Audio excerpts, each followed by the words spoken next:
Hello, welcome to the September 10th, 2024 Club Cubase live stream. My name is Greg Undo and I'm the host of the live stream today. If you have not attended a live stream before, how it works is you can ask questions in the live chat field or simply send questions in advance to clubcubase@steinberg.de. When asking questions, you're always at my ability to answer questions as they come in real time may soon be eclipsed. So if you don't see an immediate response to your question, we will go through them all chronologically. But if we could avoid asking the same question repeatedly, that'd be appreciated. When asking questions, if you could specify if you are which level of Cubase you're running. So if it's Cubase 11, 12, or 13. Also, if it's Cubase LE, AI, Elements, Artist, or Pro, and which operating system, that information is helpful. We should have in a index of all of the topics that are covered in the live streams posted afterwards. I usually try to do them on the night of the live stream, but it'll probably be the day after this week because I'm going to concerts on tonight and to Friday night, and I may not finish them tonight, so look for the index of topics posted tomorrow morning, U.S. Eastern time. And if you wanted to search for topics that have been covered in previous live streams, you could go to cubaseindex.com, and we could thank Jan from Stockholm for creating a wonderful site. We also have two people that serve as moderators. We have Agent K and Jazz Dude, and they are not Steinberg employees. They just do it to make it a better community experience, and we want to express our gratitude to them. We'll also give special thanks to Jazz Dude for his work with the unofficial Cubase Nation Discord. So it's a wonderful resource of information that's beneficial to the Steinberg community. So we appreciate all the efforts that you do in addition to all the Jazz Dude does during the live streams. It's so incredibly appreciative of his efforts. So once again, my name is Greg Undo. I work for Yamaha Corporation of America. I primarily focus on Steinberg products there, and I'm the host today. I'm presenting from outside of Washington, D.C., in Alexandria, Virginia, and if you're watching this live, make sure to introduce yourself and tell us where you're from. And with that, we will go ahead and get started. All right, so we see Daniel from Croatia. This is he's happy that the live stream will be starting. We have Tim K from Zeist in the Netherlands, where his cat Buddy is waving a paw in greetings to my cat Steven and Stella, Mark Raven's dog, and any other pets that are checking out the Club Cubase live stream. All right, great to see Uno Memento from Finland, and we have Jan from Cubase Index from Stockholm. All right, and we also have Stefan from Stockholm. We have Jazz Dude. We see Robbie Bowling from Dallas, Texas. All About Music, just saying hi, Greg, and sending his love from India. Thanks for joining us today.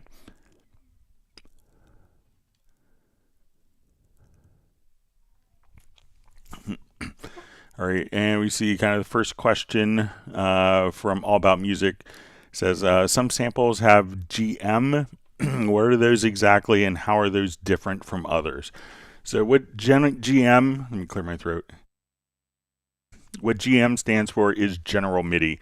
So when we wanted to have kind of interchangeability between MIDI data and MIDI files, there is a standard order of like how the patches were assigned. So a general MIDI bank will often have drums on MIDI channel 10. It has a number of consistent piano, synthesizer, electric piano, like Rhodes sounds, organ sounds, electric bass, and standard number of drum kits. So that if we have a file that is a general MIDI, like often when we get a MIDI file, like a commercial MIDI file, if you wanted to purchase a MIDI file, that this way, when you open up a general MIDI file, that there you could play back through a general MIDI device and all the sounds would line up. so that there's consistent sounds from different MIDI devices. So when we look at an instrument such as, so when we go to like Halion Sonic, we may see the GM next to some of the patches. So let's say if we come over here and we just type in piano, we'll see a number of patches that may just have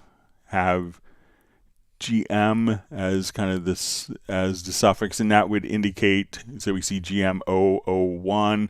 This is the first sound in a general MIDI bank. So that would indicate that you could play back your Halion Sonic MIDI files directly from and have all of the sounds aligned in with the general MIDI specification. So with this could also be tied into a preference. So when you first import a MIDI file, you may notice that Cubase will automatically add a number of Halion Sonic instruments, and it will assign those to general MIDI. So if we go to your MIDI to MIDI file, and we see destination, so we say Halion Sonic multi-timbral, this will automatically load up the general MIDI banks for a particular MIDI file. Now there were two extensions. So general MIDI was basically kind of set from a Roland MT32, and most companies would have a general MIDI bank so that you could have compatibility when exchanging MIDI files.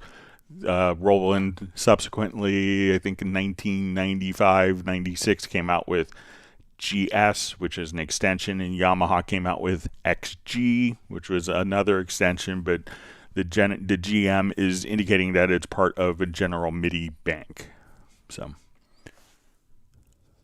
to really don't sound different, don't play differently, but it's for kind of more for MIDI file playback compatibility.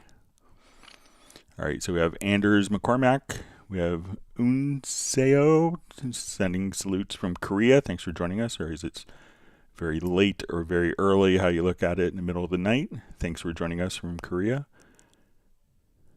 All right, we see Soren is going to be joining us for a little while and has to take off.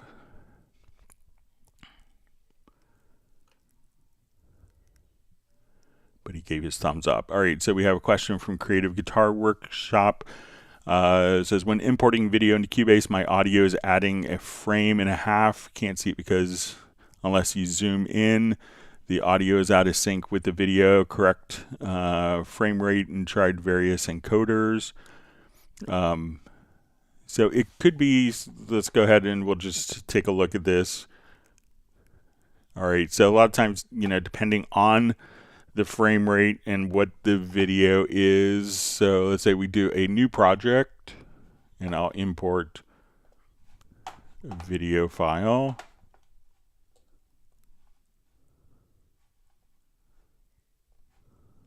And this is just one straight from YouTube.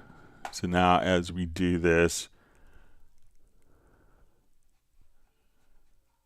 and as we zoom in, so sometimes we may notice that it may not be necessarily out of sync, but what it's doing is it's actually extracting the particular file. So let me know if it's actually out of sync. Sometimes you may have to go into your project, to your project setup. And then we could say get frame rate from video itself. So we see that we went from 30 frames per second to 25, and let's see if that had changed.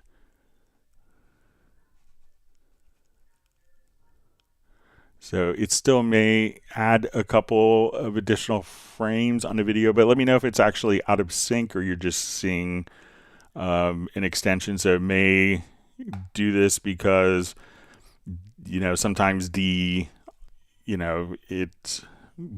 audio resolution is so much higher than the video frame rate. So it may be a case of that, but let me know if it's actually out of sync or you're just seeing kind of the extended tail. So I wouldn't be worried about the extended tail as much. But if it was out of sync, then I would be a little more concerned. But make sure that you do have the correct frame rate when doing that, and you could just get the frame rate from the video. Sometimes videos may have variable frame rates if it's coming from a cell phone as well. That could also cause some issues. All right, wonderful to see Dallas LaRue from Las Vegas.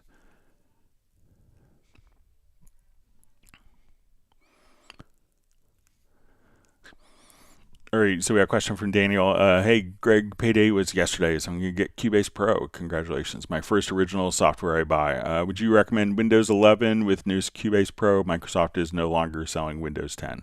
So I would definitely, obviously you can't buy Windows 10, so Windows 11 works fine. So I don't think you'll have any problems with that. So personally, I kind of stick with the operating system as long as I can that comes with my computer, because I know it was kind of set up or designed for that.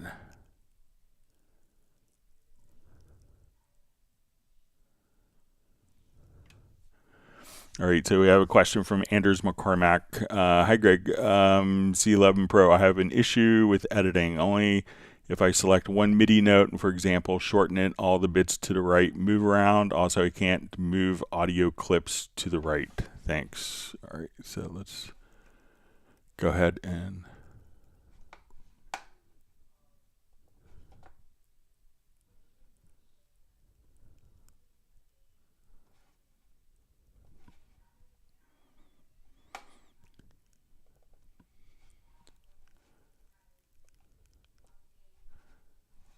Okay, so let me just go ahead. Let me just erase some of these notes here. Okay, so the first question was, if I select one MIDI note, for example, shorten it, all the bits to the right move around. All right, so if I'm in the editor, and let's say if I shorten this particular MIDI note, let me just...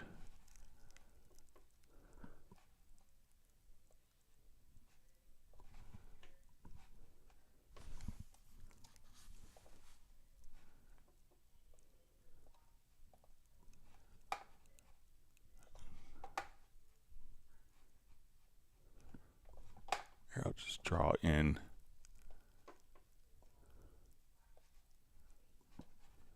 new part here. So let's say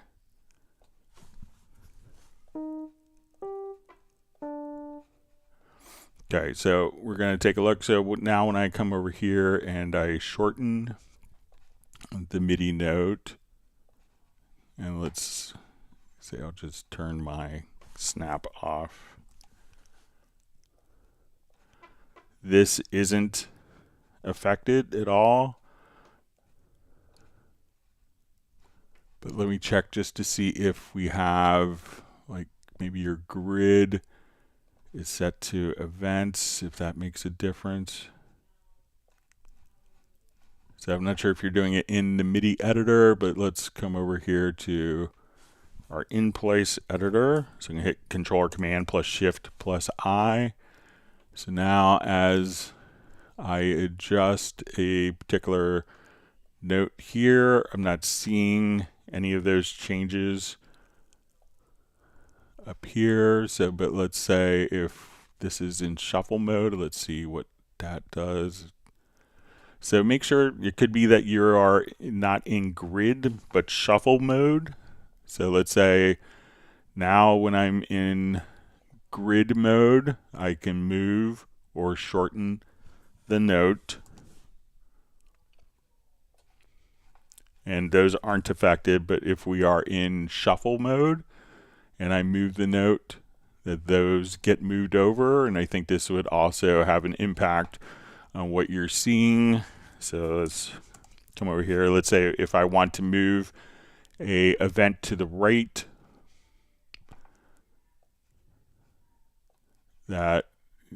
so and what this is going to allow us to do, if it's like the last event, we can't move it to the right, but if we wanted to flip the position of the two events, but if we take this and place it out of shuffle mode from to grid mode, that we can move any event where it is anywhere that we want on the grid, like so. But again, if this is set to shuffle mode, we can't move that event. We can swap the events, but the event that's all the way to the right, we can't move it further to the right, but we can just kind of swap. So see if you just go to the grid and change that to grid from shuffle, and I think that will solve your problem for you.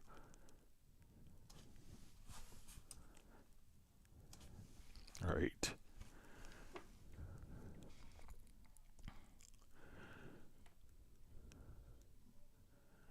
All right, wonderful to see John Costigan on from Kenosha, Wisconsin. All right, and we have Bangani Kumalo from South Africa joining. Thanks for joining us.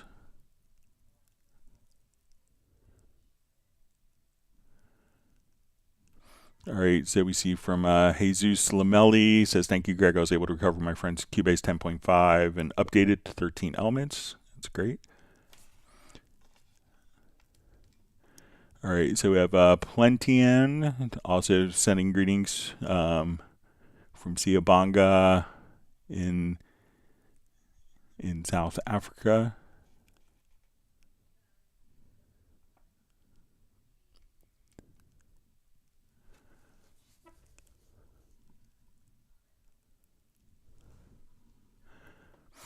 All right, so Peter K asks, is there a way to just display automation lanes and nothing else? I have channels automated and some not.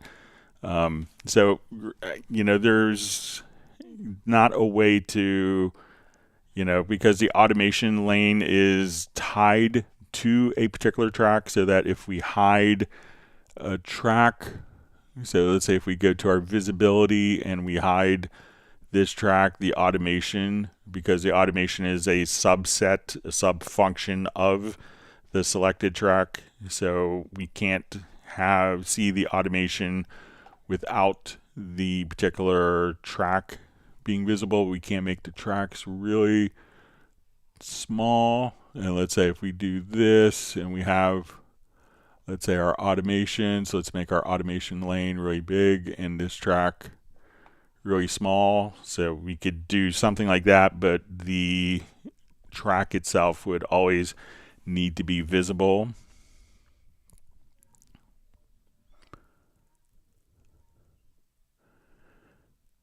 All right. And second part of the question, is there a way to globally lower the channels without affecting automation moves? So, you know, if there are a lot of automation going on in a particular track, so let's say if we have,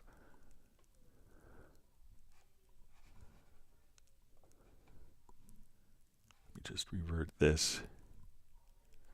You can use VCAs for that. So there's a couple of different approaches. So let's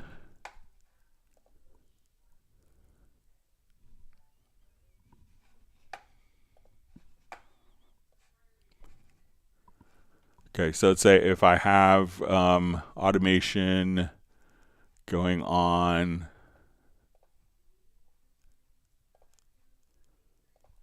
these particular tracks, so I think I have some automation in my drum tracks here. So we can see all of this automation going on. So if you wanted to take like all of the tracks here, so let's say okay, I want to take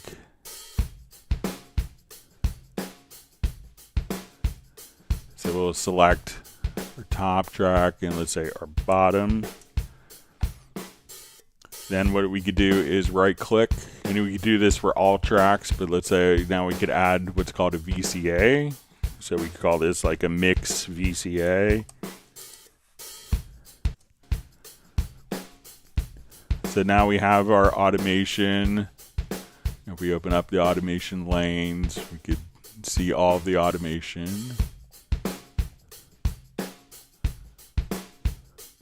In the project here.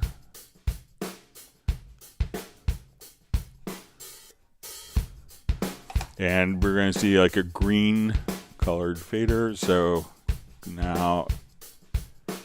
So again, what we could do is, let's say I'll come here and I'm just going to link these particular tracks. So we'll say, let's click on link and let's use a VCA, which is another way of doing it. And now I could bring down, and as I adjust the level of my VCA, it will still retain kind of all the automation all the dynamic automation changes, but we could attenuate it using a VCA. You could also go to the master track here, and on the master fader, if you wanted to adjust the gain down, you have pre-gain, or just by taking the gain of your master fader down. So you could use a VCA on the master bus to pre-gain, or just by lowering the volume on the master fader like that.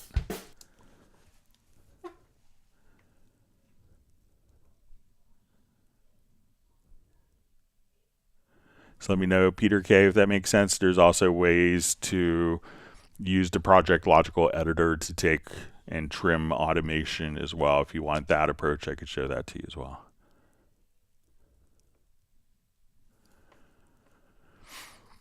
All right, a question. I recently switched from Ableton and was wondering if there's an option to choose last tweaked parameter for automation in Cubase. So all you have to do, and this works with VST3 plugins, there could be plugins that don't necessarily follow this, but let's say if we wanted to come over here and I move this parameter, what we could do is right click and say, show peak reduction automation track.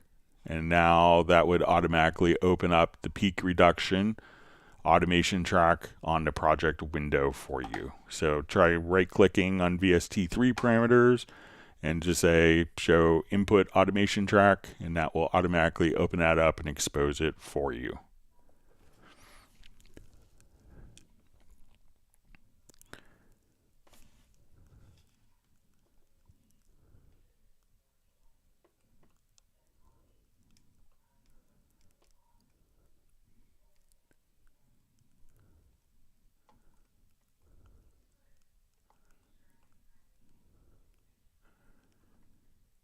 All right, sorry, my chat field jumped. Let me just find my spot.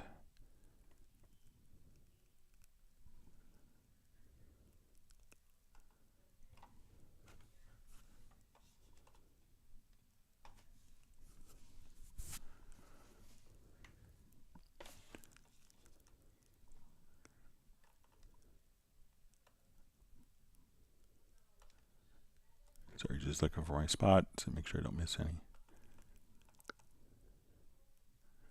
Okay. All right, so we have Tiago joining us from Newcastle in England. All right, we have John Howlands saying hello from Nixa, MO, so I'm not sure if that's in Missouri. All right, but thanks for joining us. Or Montenegro. Sorry for my ignorance on country codes.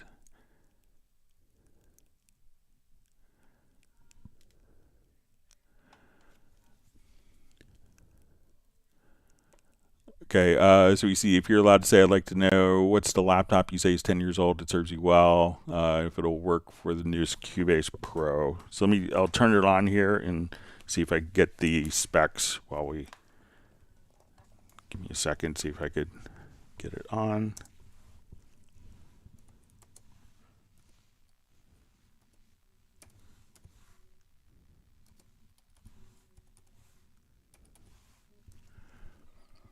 So the configuration on kind of my old laptop, that still works well.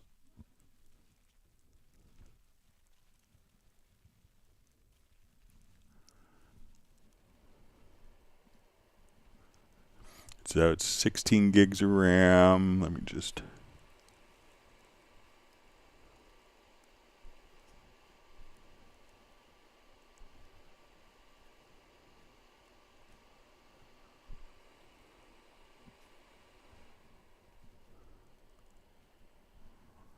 All right, so it's an Intel, so the one I have here that I've had for, 10 plus years. It's an Intel Core i7 4710MQ.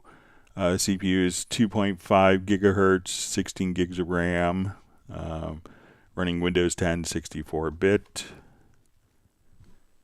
Let me see if there's any other details on the specification. Yeah, so it's a Intel Core i7 4710MQ CPU. I believe it's 6 cores with that. Sorry for not sharing that information earlier.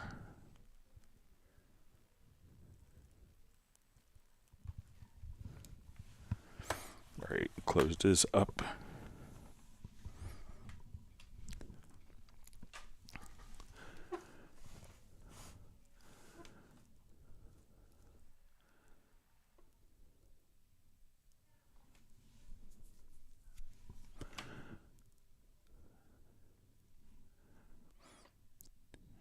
Okay, so we see from Uncio says, also when I browse through presets in Halion Sonic 7, I noticed that the scroll speed is too fast for me. Is there a way to adjust the scroll speed?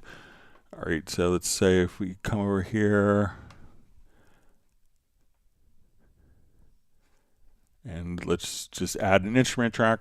So I don't think that there's a setting within the particular plugin. It's just going to be using kind of the operating system. I would say that if you have kind of erratic scrolling, I would try, and you have an Apple Magic Mouse, that is kind of a known issue with Apple Magic Mouse. So I'm just using kind of a generic mouse, and I think that this scrolling is pretty responsive. But, let us know what mouse you're using, and if you have another kind of, simple Logitech mouse, if you notice that goes away. But usually anytime we have scrolling is too sensitive, it's always an Apple Magic Mouse. It's maybe trying to be too clever.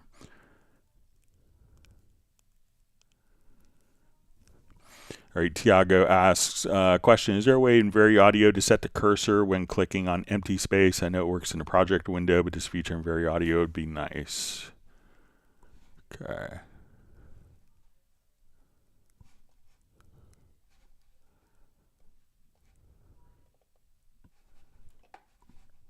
Okay, so let's say we're in VariAudio here.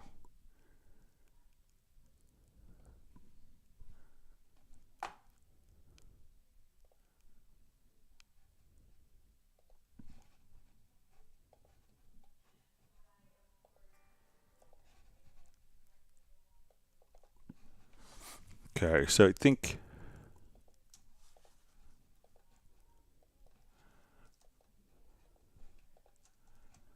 so just if you want to do it, hold down Alt or Option plus Shift, and then you can click you can move kind of the play position to anywhere you want.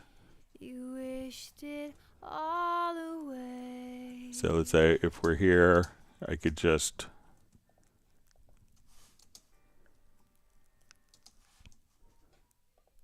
so I think it's sorry, wrong modifier key. So try just Alt or Option plus the Shift key, and then you could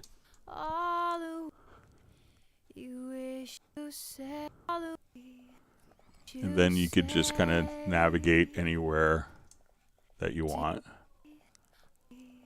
So same on the project window. So give that a shot and let me know if that works for you, Tiago. All right, so we have great to see Rob from Tarpon Springs, Florida. I just realized I didn't send you my Cubase index with all the like the Cubase index document. I'll try to do it right after the live stream today. Sorry about that. All right, so we've Cubase index. Jan asks how to colorize chord track, arranger track, etc. Some track types. Does that colorize as a VST track on the left side, Cubase 13, Windows 10, the only way to use the palette icon. Okay, so let's say we jump to this project.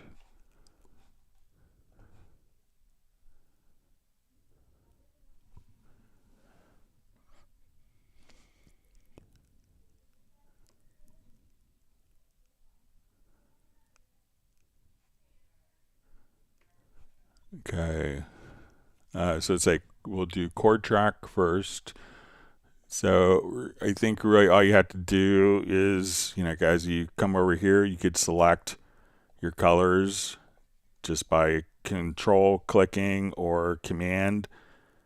It's control or command clicking here. And if you wanted to scroll, you could just hold down the Alt or Option and use the mouse scroll wheel to scroll between your different colors.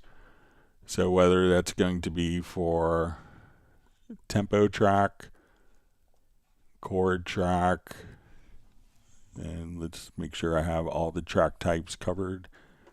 Arranger track,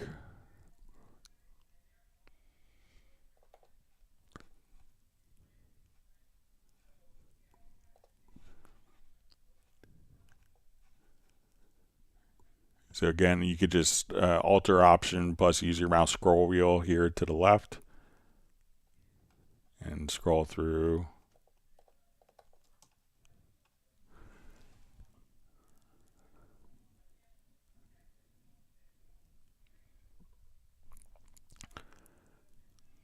All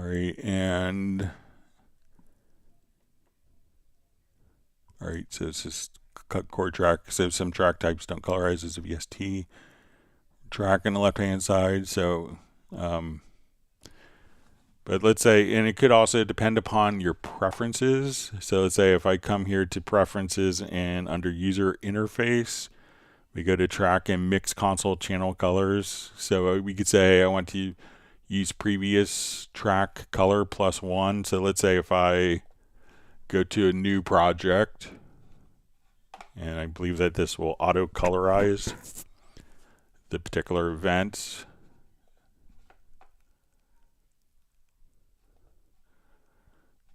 So we'll add a chord track and see if it's automatically colorized. It is. Let's add an arranger track. We'll notice that the colors are automatically populated. So let me know if that works and makes sense for you, Jan, or if you, want to control click there or scroll through colors while alt clicking. You could do that as well for those different track types.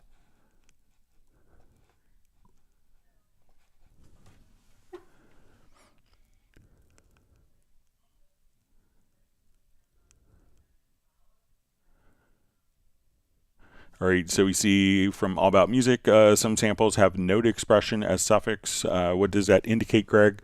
So some patches, when we go into note expression, so let's just go ahead and add a note expression patch.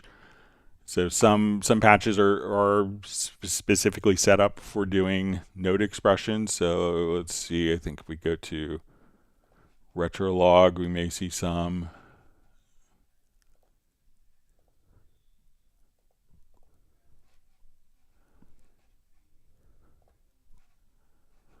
So, and some of these you may see as like MPE Retrolog. So let's just say, okay, I want to, let's go to like a synth pad.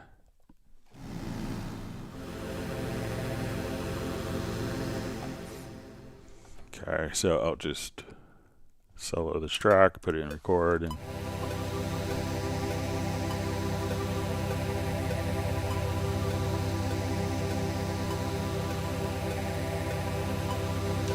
so what note expression does, it's really a precursor, and probably what MIDI 2.0 is really kind of based upon, is now we could go to our note expression editing here. So we'll say, okay, let's go to note expression, and I want this because a lot of times in, traditional MIDI before MIDI 2.0 started, that we could come over, and if we wanted to do pitch bend would do every single event that's on that particular channel. We do a MIDI CC7 for volume, that's only going to be on one particular channel. So I could come over here and say I want to take this, I'm going to select the volume. I want to have the volume just on the low note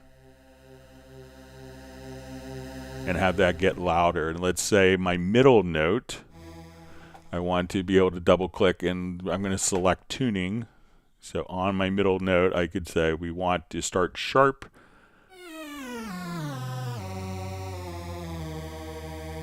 and then go flat at the end. But I only want it on that one particular MIDI note, and we could show this data here. We show our note expression data. So as we listen to this, we could hear that this one voice, and I'll knock this down an octave for effect here. So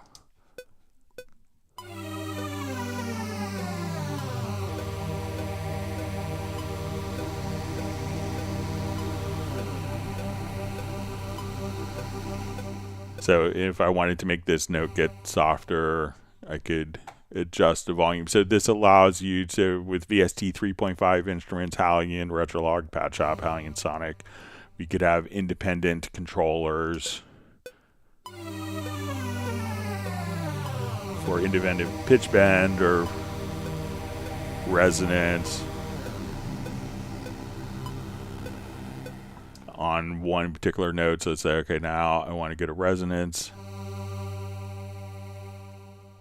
So we could have kind of independent MIDI controllers on a note-by-note basis as opposed to a MIDI channel-only basis. And that's what, so if you see a patch that's like note expression, that's a patch that's really kind of well-suited for that, but you could do it with any of the particular presets that are loaded up.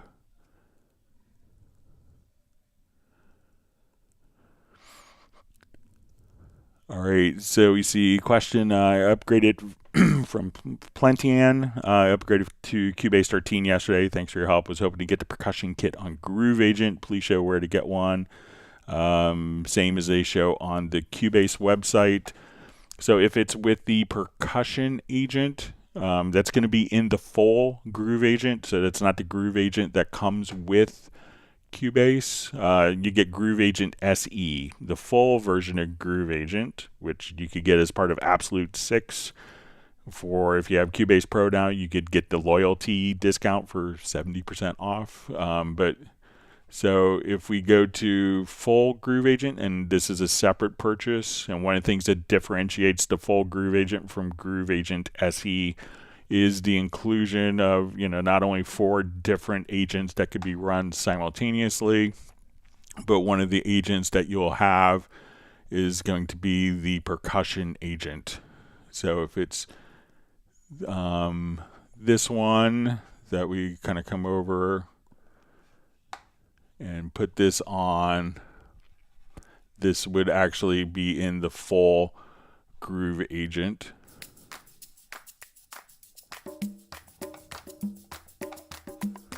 So that's not standard with Cubase, but if you upgrade it to the full Groove Agent version, you would get the percussion agent as a part of that, but it's not included with Cubase.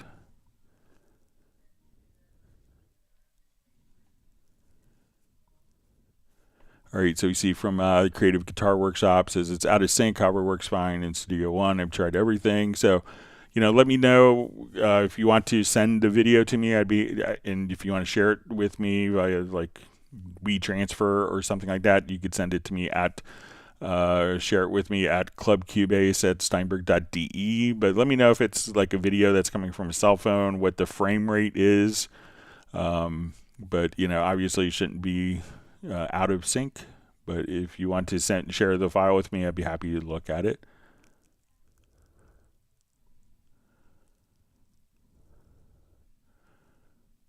All right, so we have Alan David Daly checking in from Kildare or Kildare in Ireland.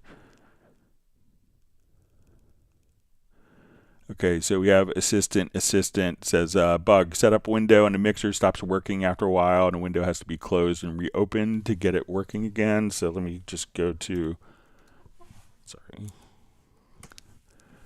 So let's say if we go to the setup window, so I assume that this is the setup window, or if it's this one.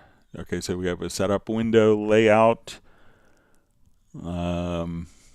All right, so it just says after a while, and the window has to be closed and reopened to get it working again. So are you leaving this open for a long time, but let's say if I just want to come over here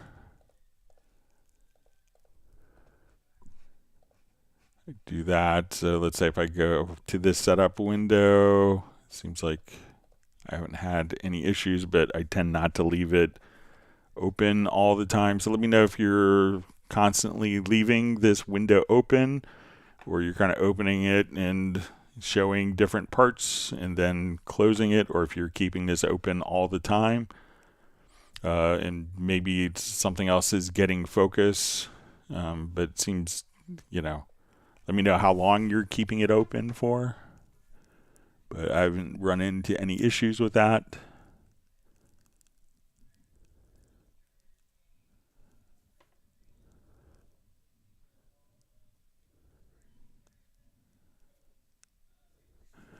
So we see, hello Greg, question, do you know any famous people use only stock Cubase FXs? Is it possible to work only with them? Interesting, the quality of Cubase standard effects is, so, I don't know anyone that specifically goes out and says, I'm going to do everything in Cubase. I think that there's a lot of people that over time maybe utilize third-party tools, and as plugins get, and as they work with the included plugins, realize that they may not need to invest in a lot of third-party tools, that what comes with Cubase is really, pretty stellar, and I think it's a cut above probably what you would get in other DAWs as stock plugins. So I think that the concept of stock plugins in Cubase would have a higher perception once people start to use them. So you could definitely do great work with just all the plugins, like all the tracks you hear that I do on live streams are just using stock plugins. But I'm, I have more and more friends that, just kind of wean themselves off of third-party plugins over time. So.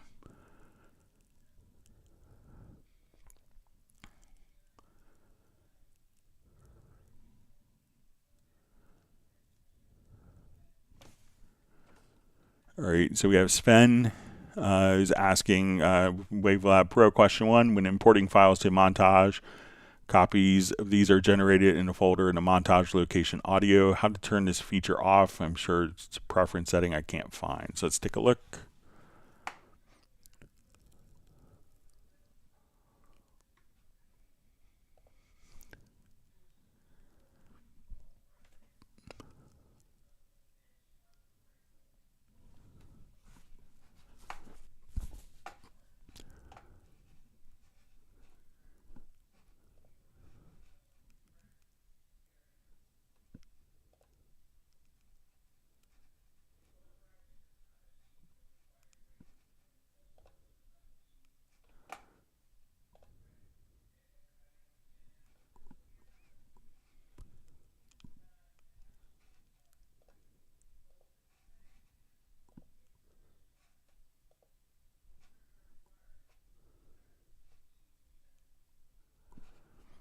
Okay, let me just...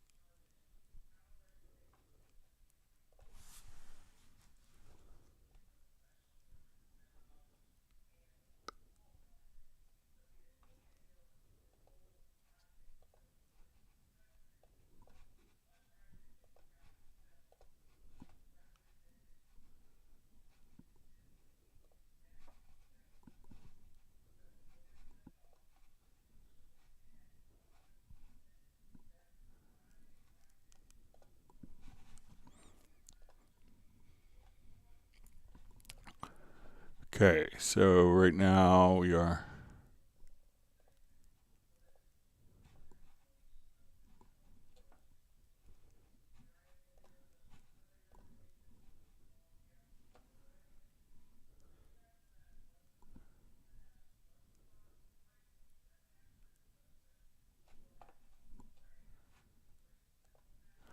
Okay, so when you say we go to configure new montage, say this folder where the media are copied and it can be shared by multiple audio montages.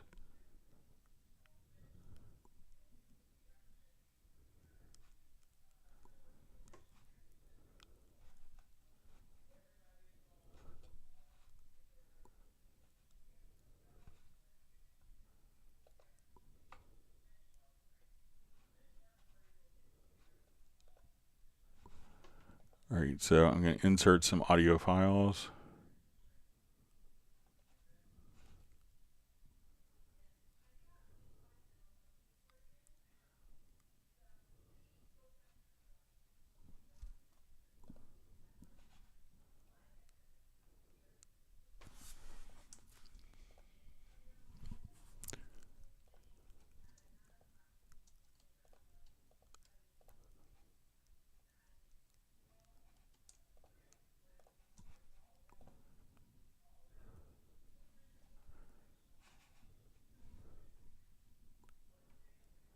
All right, seeing if there's any. Okay, so let me just look through some of the preferences to see.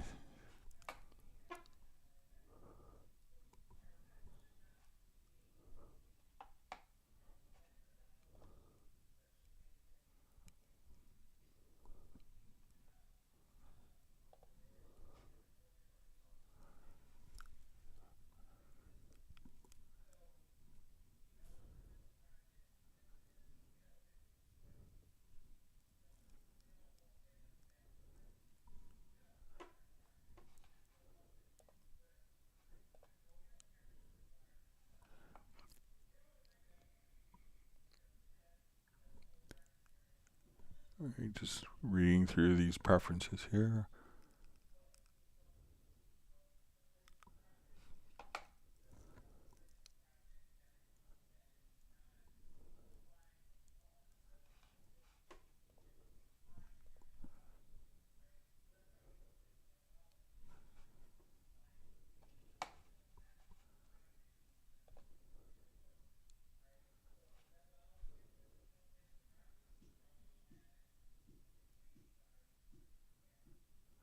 Okay, so we can see location of associated files. Try setting this. Maybe if we uncheck this, we can say audio montage or project folder. And then let's see what happens when we go to make a new montage.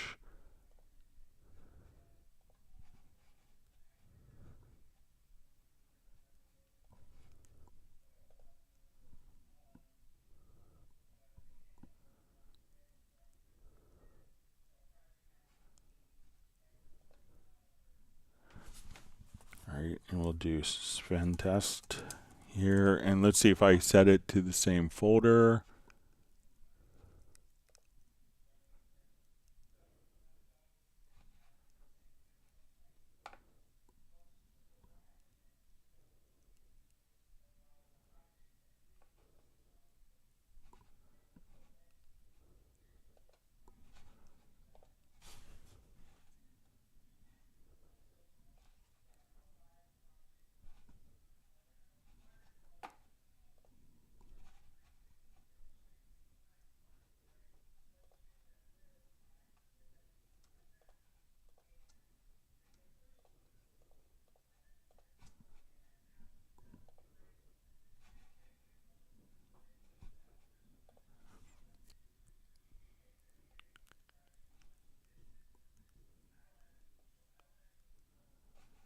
Okay, so look at this, and now I'll just go to our Finder and look in that folder. Sorry.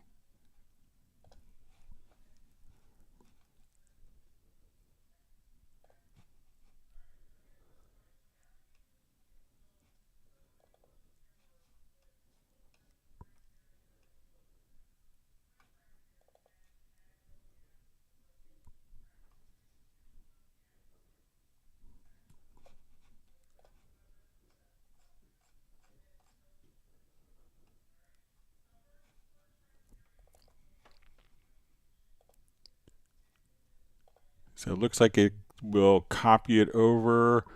I'll do some reading up on that, Sven, if you want to reach out by email and see if there's a way to stop it. But it looks like it's, probably doing that just as a safety to keep your original files. But I'll do some more experimentation and research on that. So sorry about that.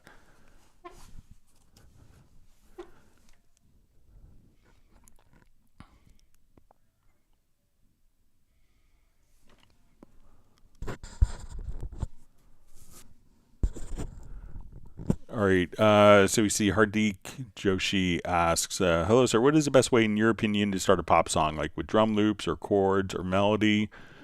So I think a lot of people may start with the basic drum pattern. I don't think that there's any right way. You know, if you're a guitarist or keyboard player, you may approach it with, with familiarity by coming up with chords and then adding a drum beat on top of chords that you come up with. Some people may write the melody first in their head. So I don't think that there's any real right or wrong way to do it, as long as you kind of get your song started and finished. I think you're in good shape with that. But I'm sure that you could be successful in starting either way. A lot of people may kind of need to be inspired by drums if it's more rhythmic, if it's more dance music. I would say that, probably drums if you're doing kind of more of an Americana type of thing that's acoustic guitar based or piano based, that you would probably start on piano. And, if you're the singer, you may do chords and the melody at the same time. If you watch someone like Elton John, right, he would probably, what I witnessed and seen him do is, do the melody and the chords at the same time, and the drums would be added afterwards. So either approach is valid to do. All right, so we see Sven's second WaveLab question. When inserted by the album wizard, the title splice markers sometimes fall apart when I try to move them.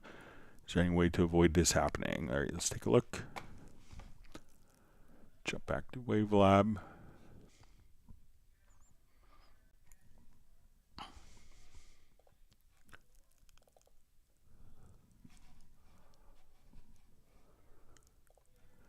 All right, so let's say we want to come over here. We'll go to our album tab. We'll go to our album wizard. All right, so now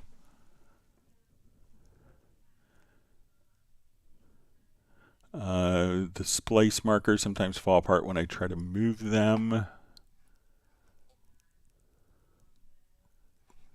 Okay. So let's say if we want to take track 3, so I guess that we look here. Hang on 1 second.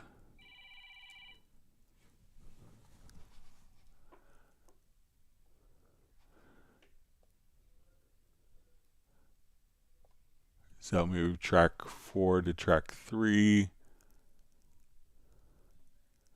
So track 3 is now here. So where we were before is this particular track was there. So if we redo that, and it seems like the splice markers, so let me just sometimes fall apart when I try to move them. All right, so let's say if we are moving the splice markers here,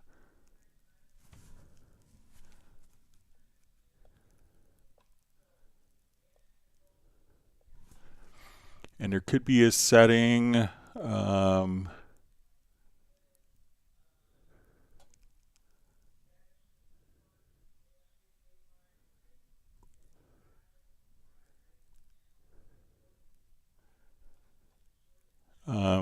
let's see if I can remember where this is, but you could be a setting that affects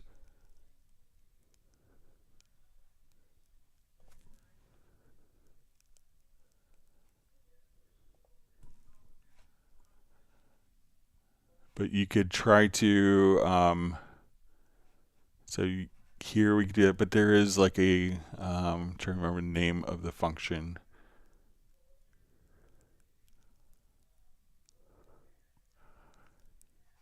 So I guess it's these, like your CD start and end markers that you're moving with that. Like if you're doing a live album that's maybe more contiguous and you're adding, but I think that there is a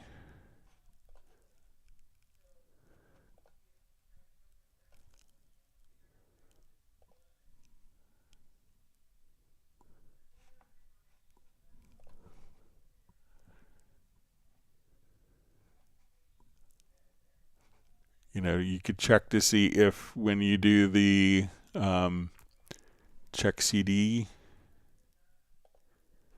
conformity, but so let me know if it's with this, but there is kind of, I'm trying to remember.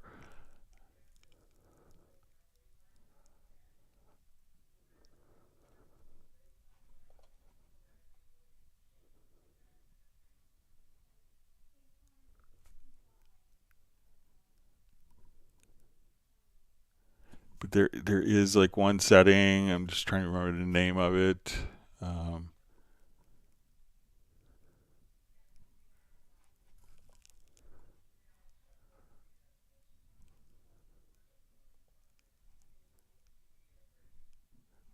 It might be audio and CD pauses. You could try to,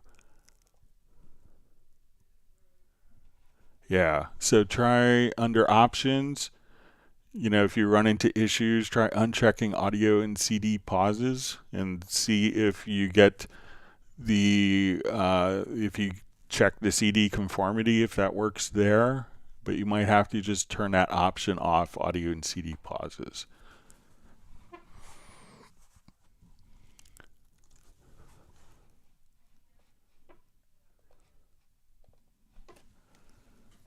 All right.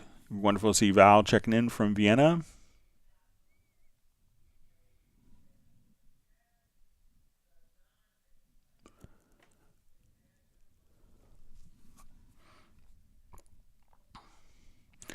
Okay, so we have a question from Dr. Samaud Al-Omar. It says, hi Greg, can you create a macro that extracts certain notes I choose like A, C from a MIDI track and transfers them to a new track which is duplicated from the first one?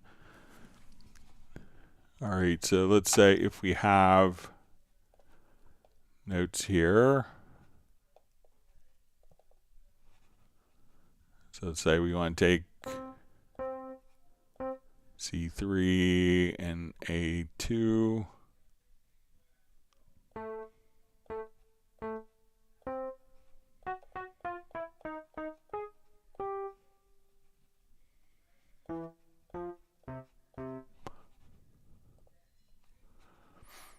Okay, so if we come over first, we could say there's a macro already, and your macro list will be much smaller than mine. But let's say we want to duplicate selected tracks without data. So we could do that. And let's say I want to take A2 and C3 and extract those to that track. What we could do now is let's go to our MIDI and we'll say our logical editor.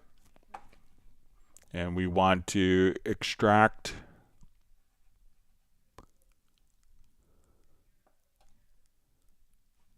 to track. And we're going to say type is equal to notes. And we want this to be our subtype is going to be equal to A2. Sorry. So subtype equals A2. We'll insert again, and we'll say our subtype equal to C3, and we want this condition to be set to OR. So now when I click apply, my A2 and C3 notes can automatically be extracted to this track right here. So we could just choose to extract that track, and then if we want to route this particular track to whatever instrument you want, so you could just choose to extract those particular pitches. So we'll say pitches equal to, or you could say note is equal to, if you don't want it to be a specific octave, so we could say note is equal to A, or note is equal to C, that regardless of the octave,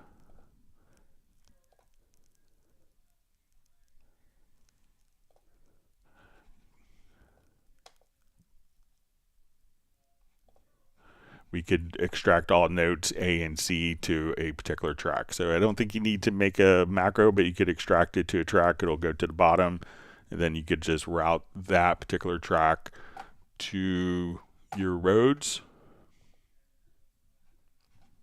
So as we play this back, that's kind of automatically carried over that routing for you. So let me know if that makes sense for you. All right, we have Jakings sending greetings from Cornwall in the UK. Thanks for joining us today.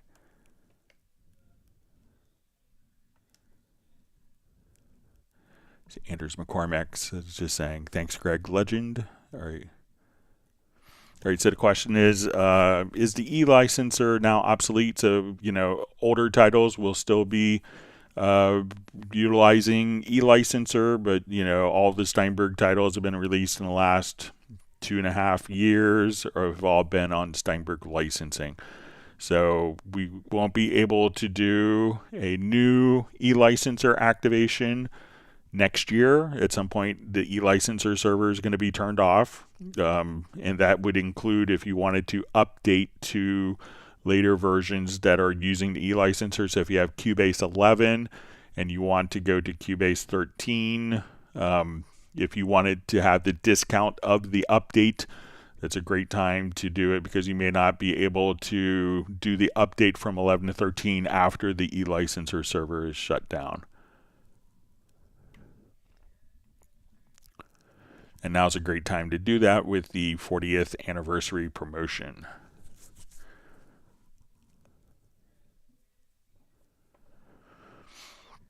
All right, so we have a question from All About Music.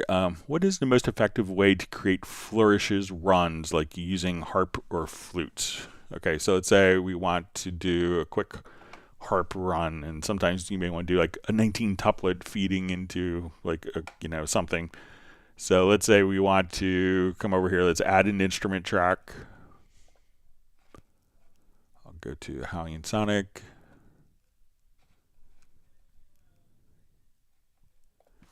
Let's see. So I'll just go to Iconica Sketch. We'll load up a harp.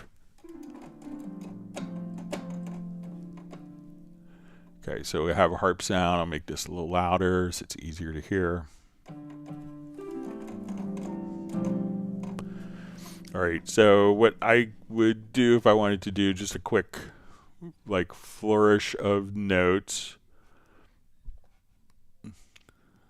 So let's say we want this to end on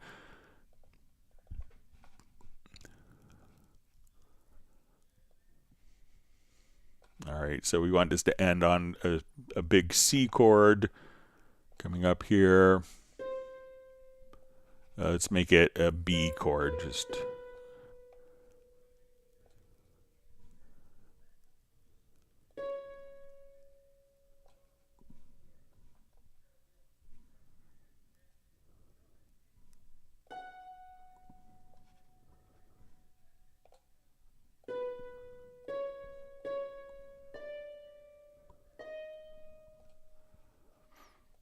Okay, so we want to do something where these are all going to kind of end. We want like a flourish of activity before like a bunch of notes going until we start and we end at this B chord there.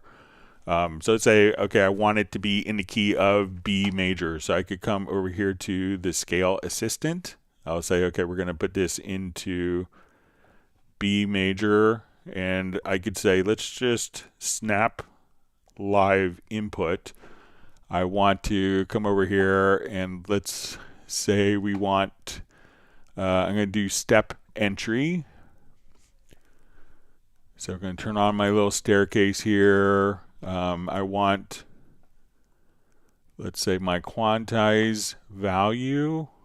So I'll come over here to we go to our quantize panel. I want this to be like 30-second notes or something. So we'll just set our quantize value here to 30-second notes.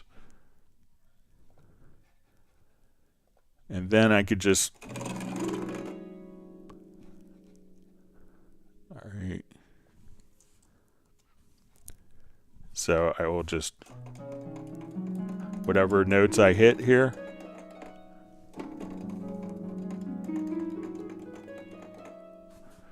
so let's say I'll just get my rhythms right here. So let's say we'll do a flourish starting to measure before.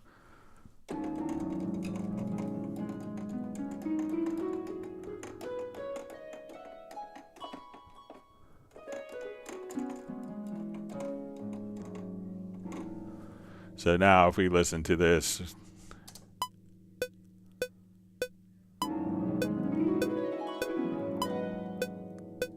so you could just kind of create something like that and have that always in key, because you could just actually snap in whatever notes. I just kind of went up and down my MIDI keyboard, or if you wanted to do kind of the opposite motion here, I could just say, okay, let's start high.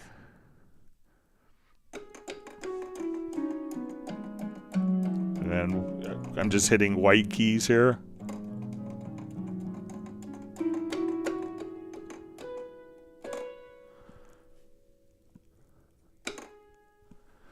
So now we could just listen to this, and as we go.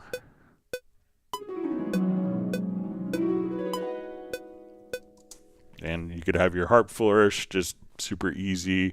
And if you wanted that to be different rhythmic values, we could just change the quantize setting here. So let's just, if you want to do something that's a bit arrhythmic, when we go into your quantize panel, and you could access this from within the editor as well, we could say, okay, I want to do 30-second notes. Let's do 16th notes, but I wanted to do a tuplet, you know, let's say of 13 divisions. So it's completely, so now as we want to just kind of enter in,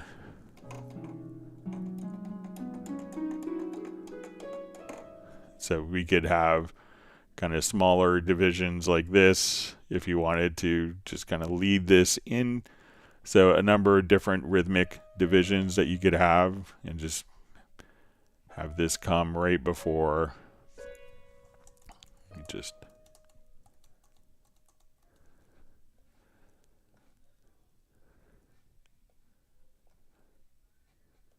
so like say, let's take these notes, and as we kind of bottom up right over here, we'll quantize start these notes. We can move. So at this point, you could just stuff like that. So some creative ways of doing harp flourishes for you, kind of using the scale assistant and step entry.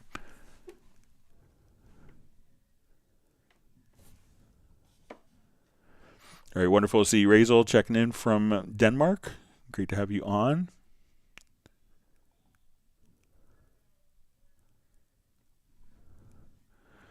All right, so we have, I think it's Robbie M. Becky, just says, I want to say I love Cubase. It's helped me so much in my creation process. Thank you to all 5,000 plus people that follow me on my journey as an independent artist. Thanks, Greg, for your help over the years.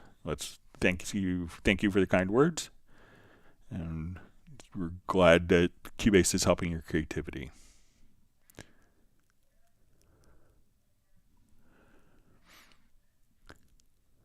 All right, so we see from Jack Kings just saying, I thought I heard Steinberg had done away with it. This is USB-E licenser. It's still firmly plugged into my USB slot since like Cubase 7 or something. So it still works. It'll still function, but you just won't be able to do license transactions in the future. But as long as your USB-E licenser is working, and I've had some for 23, 24 years that still work. So. All right, wonderful to see Neil Conway on, just saying hey to everyone. All right, great to see Darren Flake and Brian Sawyer Sr. from Beulahville, North Carolina.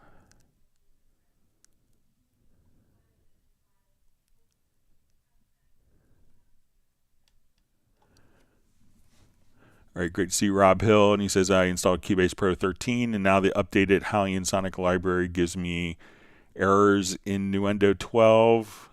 So the Halion Sonic is kind of independent But let me know, Rob, what errors you're getting if it's just not finding particular libraries. So you might have to go into Nuendo 12 and go into Media Bay and rescan. But if you want to send me a screenshot, you could send it to me at clubcubase@steinberg.de.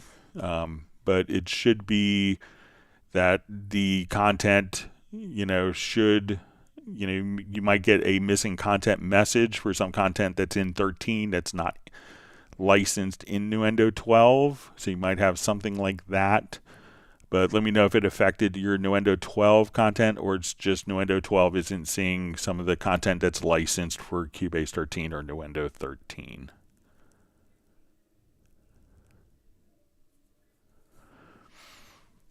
All right, 5V asks, sorry, my chat field just jumped. So I have lots of questions in my future.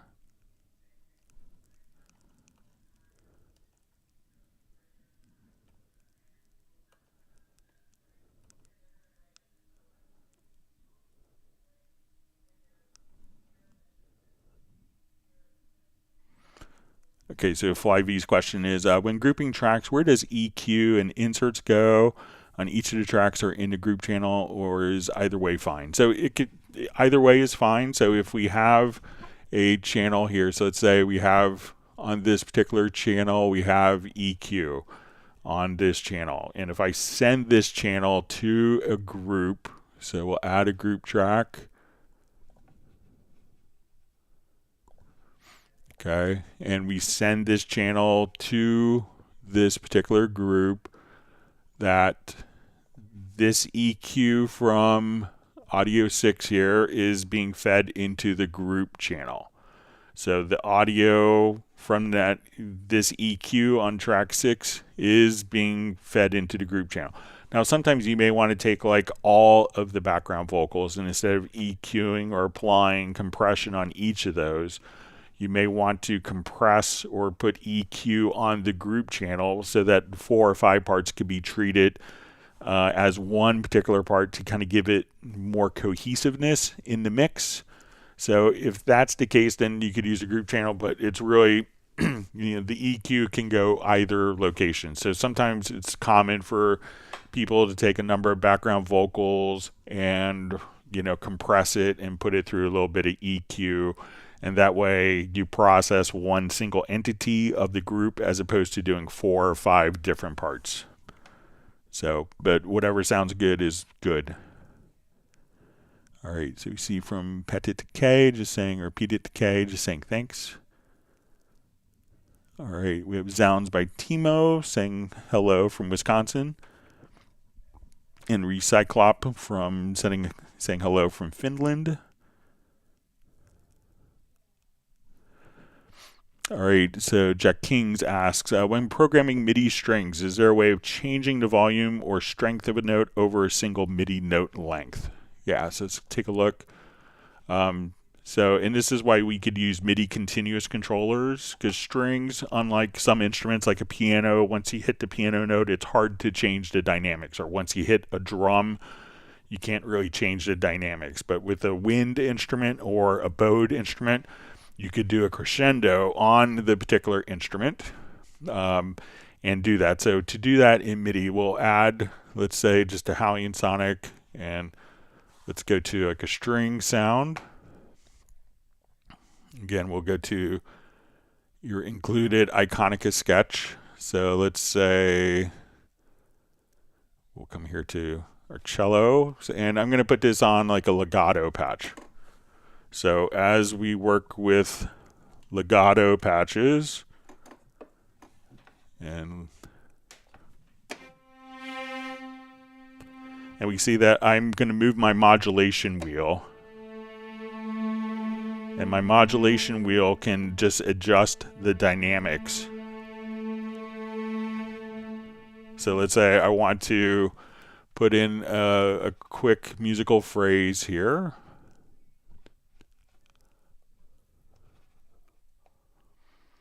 Okay, so let's start.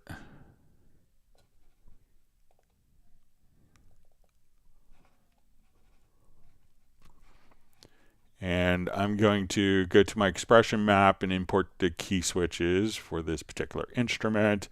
And let's look at my articulations and dynamics.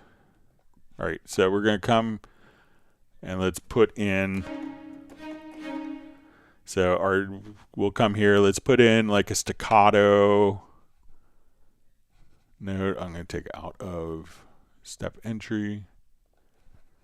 Sorry about that.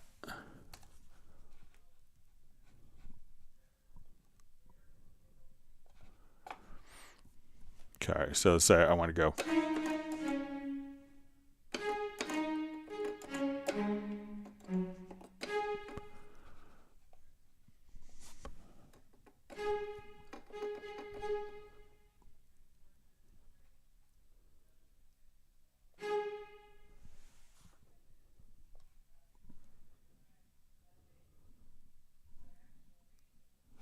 And I'm going to take my scale correction off.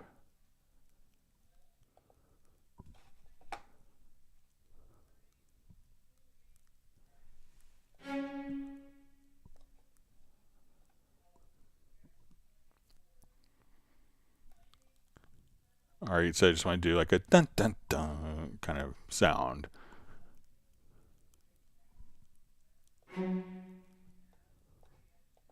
All right, so a lot of times when we have something along these lines, and I'm going to just say let's do kind of staccato on these two notes, and then we're going to change this to legato.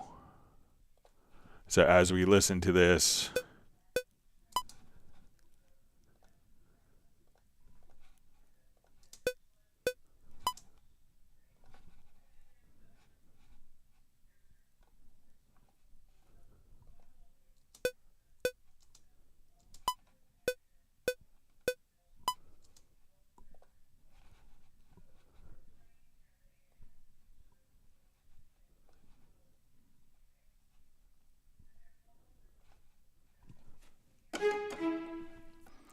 okay, here I'll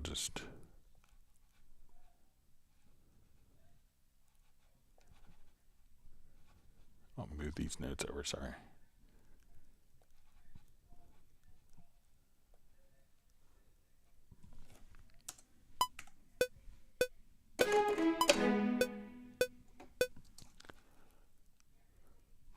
Let me just see if I have auto quantize on. All right, sorry.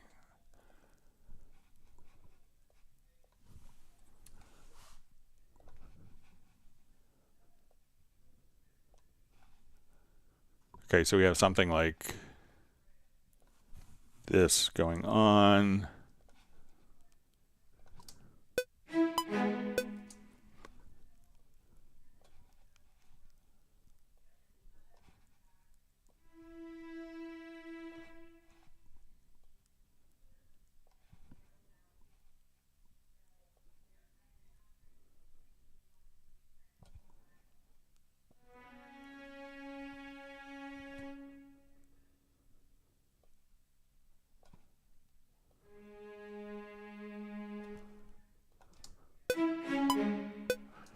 Okay. So let's say we'll make this legato. So if we want to take this one particular note, so let's say we're going to go staccato and then switch to legato. And we want this note to crescendo, decrescendo. So what we can do now is I'm just going to add like my modulation. So we'll come over here because a lot of the string instruments will utilize modulation. So say on this particular string, I wanted to do a slight decrescendo and then a crescendo. So I'll just say, okay, we're going to draw in some modulation. And then we could have this note crescendo.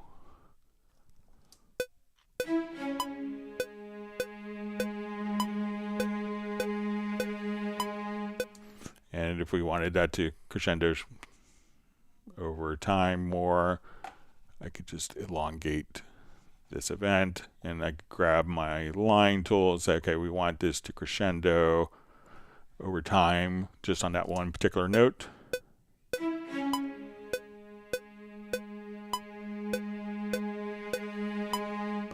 So this instrument, as you kind of do a crescendo, will introduce other instruments. Another method of doing this is just to use MIDI CC7. So if we don't have, so depending if you're doing like a lot of orchestral instruments, it may respond to only like MIDI CC 11 or 1 for modulation, but you could also just kind of draw in different volume curves here. So let's say, okay, I want this to go down and for it to crescendo up. So now we can.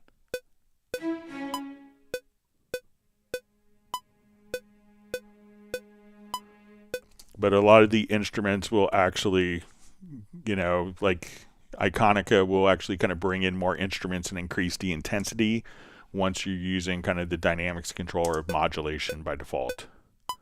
So you can kind of get that set up for however you want. So let's say now I'll just do a quick volume because it's still at my previous volume. So even if I have my main volume set here,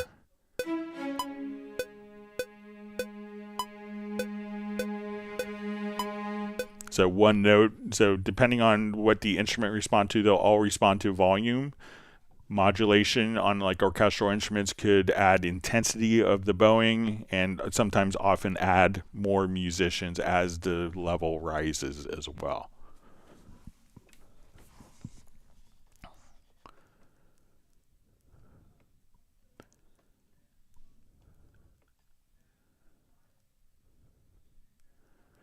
Daniel was just saying, I think you hear the laptop buzzing, so yeah, it might have been.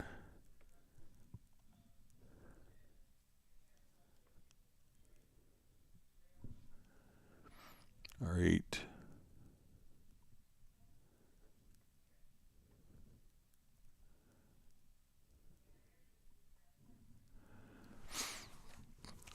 All right, so we see as Farita asks, hello Greg, quick question here. How can I organize my presets by date created or date modified? Okay, so let's say we want to, so let's take a look. If we go into our media bay,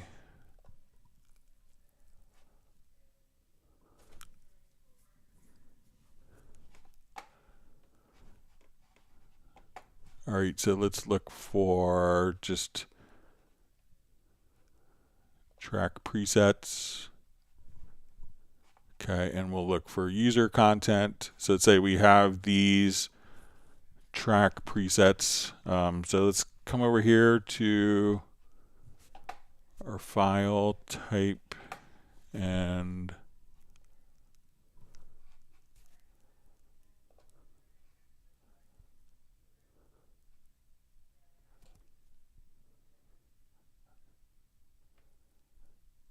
let's see if we have the criteria for date modified.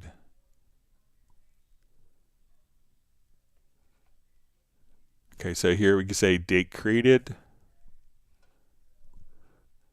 And we could say, so if we go to audio or media, and then we could choose to see date modified.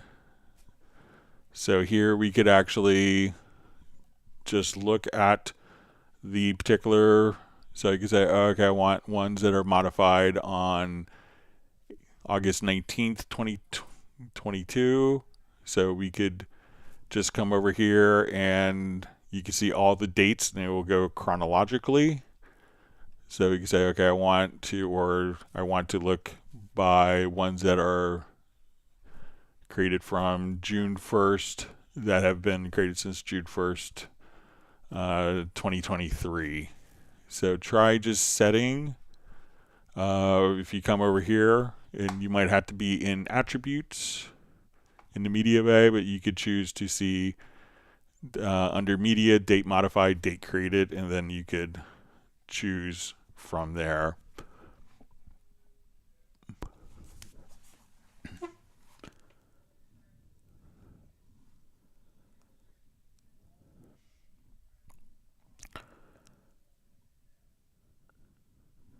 All All right, so Uncio just says, thank you so much for the help today, so you're welcome.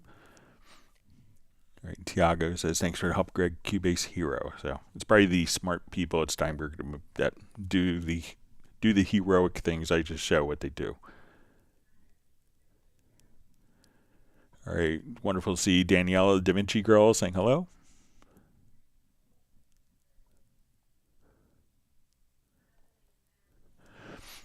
All right, so we see Jack Kings just says, I'm not sure what CC1 and CC11 is even. So with MIDI, you're going to have what is called a series of continuous controller messages. So you'll often see these as CC1 modulation.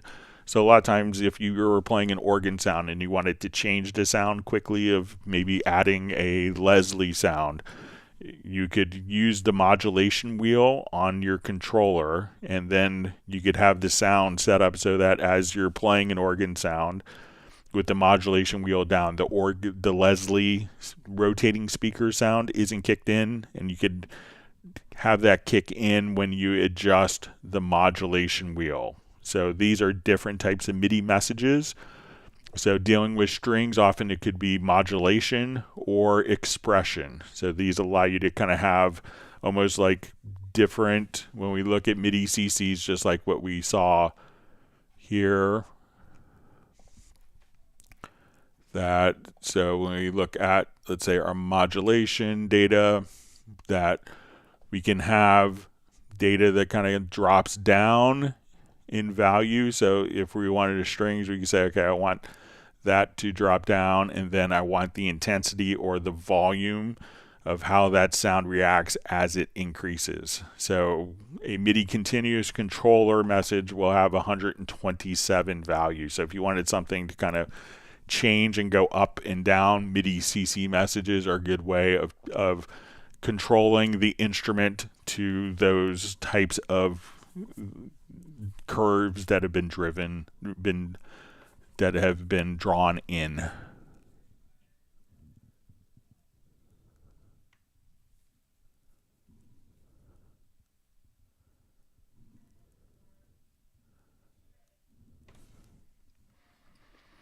So we see Daniel just says he found an old i7 for $395, but check also to see what you could get a new inexpensive laptop for, because it may run circles around that laptop, so you might be able to get a $495 laptop that is new, that is also, might be even faster. All right, so we see Greg S. thanks about colorizing chord track from Jan. So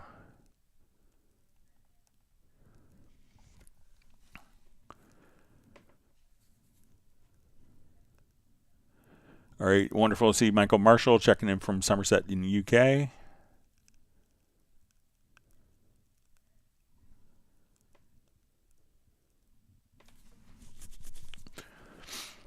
All right, so Tom McCowan asks, I've got a D9X drawbar controller that sends 0 to 127 for the Leslie speed control on CC1 modulation wheel. When recording a performance in Cubase and playing it back to CC1 shows as ramp. Yeah, so the intended thing is to actually, when we're dealing with lots of data, so let's come over here and just load up an organ sound.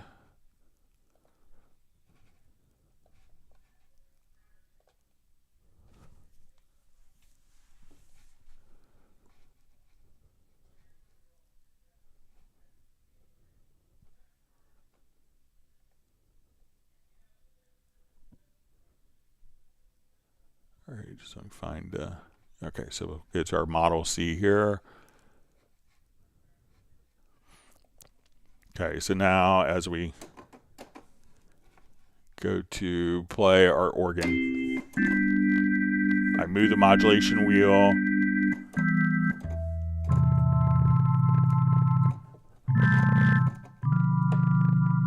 And that will automatically, so when we are recording, let's say for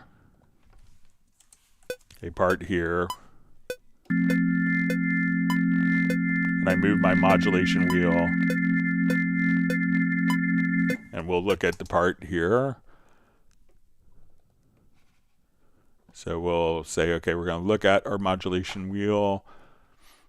So we can see that as I've kind of drawn it in here, so you may have moved, you know, from, let's say, 10 through 127 and gone through, you know, each of the values. Cubase will kind of truncate that so that it's more manageable data, so that, you know, as we wanted that, you know, because you could overload the MIDI stream depending on your controller. So just moving my modulation wheel or my particular fader, I could just have this, but Cubase will truncate this for simplified editing.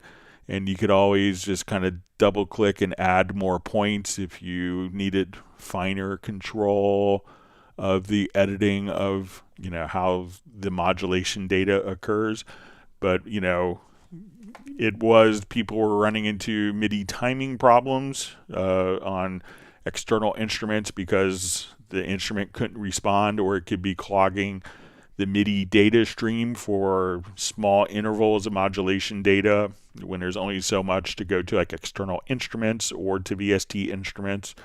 So this way the data will get truncated, but you could always add in finer points for control if needed.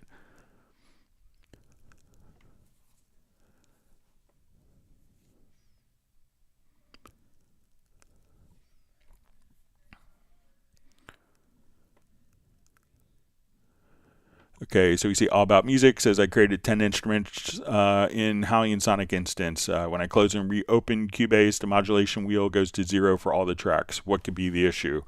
So it could be that you don't have the any modulation data there to tell it to go to a particular value.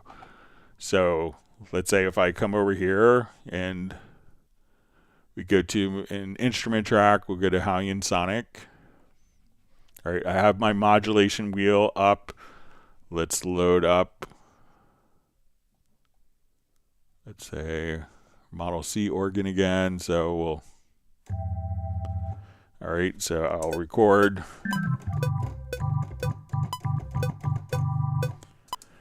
Okay, so our modulation wheel is up, and let's go ahead and we'll save this.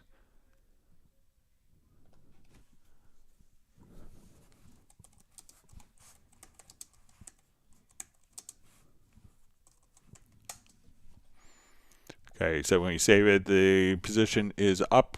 I'm going to close the project. And let's open the project.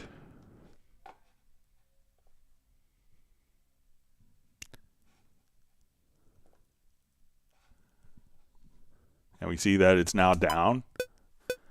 So as we play this, but if I actually go into the MIDI part and we go to modulation and we say, okay, where this data starts, I want my modulation data. So there's no modulation data probably in your event. So I'm going to add the modulation data. We'll close the organ here. So I'm going to save this project, close it.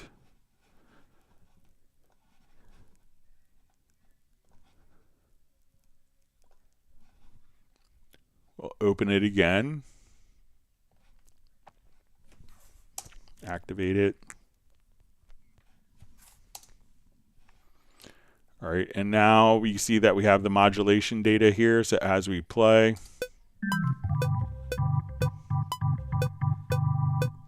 so what you actually need to do is to basically, you know, tell. So if my modulation is all the way down here, it plays, it sees that modulation data. So if there's no modulation data in it, you know, you want to record that so that it's always going to be perfectly recalled for you. So if my modulation data was half up, and I see that when we get to right here, it's going to move the modulation value of the, you know, it's going to move the modulation value up near like 125-ish or so. So we watch the mod wheel. So you need to have like the modulation data like as part of the event, and that way it's always going to be recalled for you.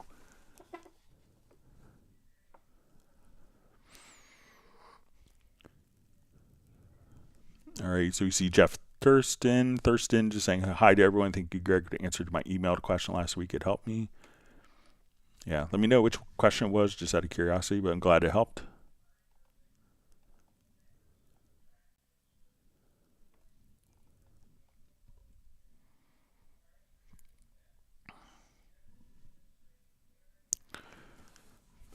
So we see Andrew Fox, greetings from Ireland. I've just bought Absolute 6. Congratulations. It says on Cubase 13 Pro, is there any advantage to leaving Halion Sonic / Groove Agent 5 SE installed alongside the full versions that are part of Absolute?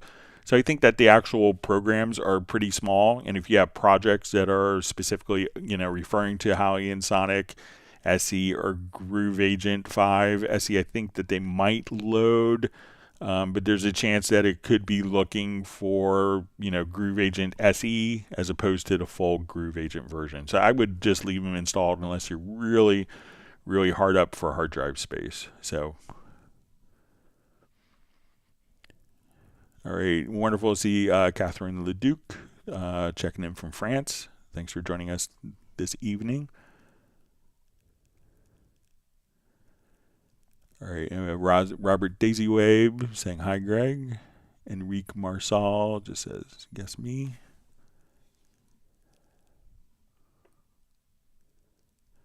Rob Hill is just saying he used tons of stock plugins.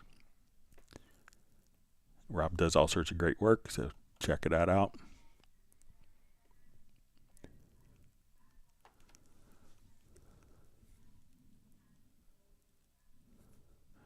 All right, so we see Creative Guitar Workshop says, why does the audio extend beyond the video when it's imported? I do not see this in any of my other programs. The out-of-sync issues with all videos I import. You could check. I think it's a bug. Yeah, so if you want to send me the files, and sometimes with, different video codecs, but if you have a file that you could share to me, you could send it via WeTransfer to clubcubase@steinberg.de.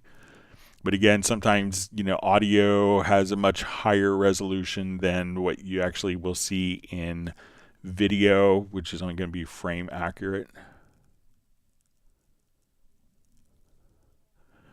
All right, so we see Enrique Marsal just says, please add external effects to Cubase Artist. It's a nightmare now. So I think that may still be one of the distinctions between Cubase Pro and Cubase Artist. So, currently you probably could upgrade. Right now there's the 50% off promotion. But I'm not sure if that may be a distinction that says in Cubase Pro versus Cubase Artist, but I'll pass along your sentiment to the team.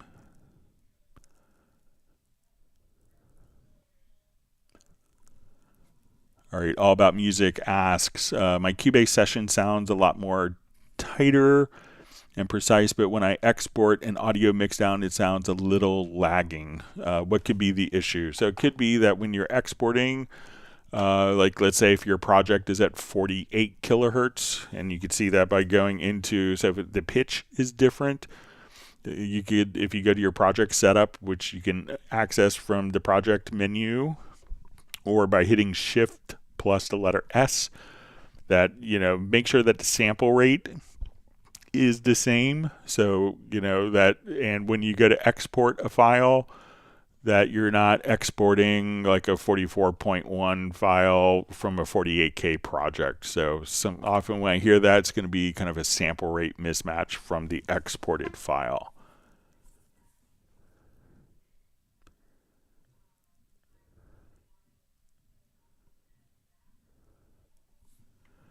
All right, DaVinci Girl says, can I use WaveLab or WaveLab Pro without ARA as a VST and a different DAW that does not use ARA? So it doesn't work as a VST plugin. It works as a kind of a standalone editor. So I don't think that you're going to be able to run it. So you're not going to be able to run it as a VST plugin in other DAWs, but many DAWs will support it in ARA.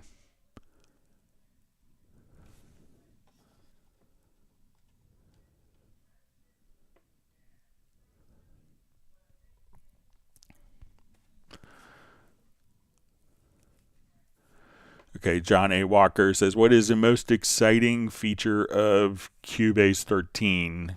So I think, each version, so it could really depend on like where you're starting from. So, if you're going, but I think, Iconica Sketch is a really, marvelous, instrument for orchestral stuff. I think being able to like, there's hundreds of features that are in 13. There's probably 200 to 300 features per update. So what could be like super interesting for me may not be interesting for you if you're not like having all of the the channel strip here, so you don't necessarily have to constantly go into the mixer. Like this redesign I think was handled very well. The EQ plugins, having the vocoder back, the vocal chain, I think those are some highlights, but that's not to diminish the other, other things. And sometimes a culmination of, many, many little things can make a big difference in your experience of using the program. So, but, if you want to see all the new stuff on 13, I think if you go to I think it might have been November 3rd of last year, we did 2-hour, 20-minute walkthrough of all of the new features just introduced in Cubase 13. So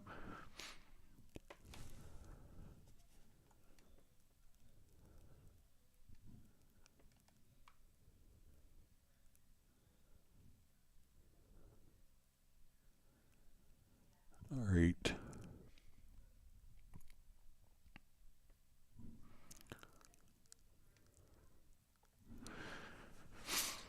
All right, so we see from Plentian says I upgraded Cubase 13 yesterday. Today my bank kept sending messages that suspicious purchases are being made on my car until they blocked my card. Is the Cubase website protected? How to stop this? So we do it in combination. I think the company is called FastSpring, and they do kind of e-commerce for thousands of different companies.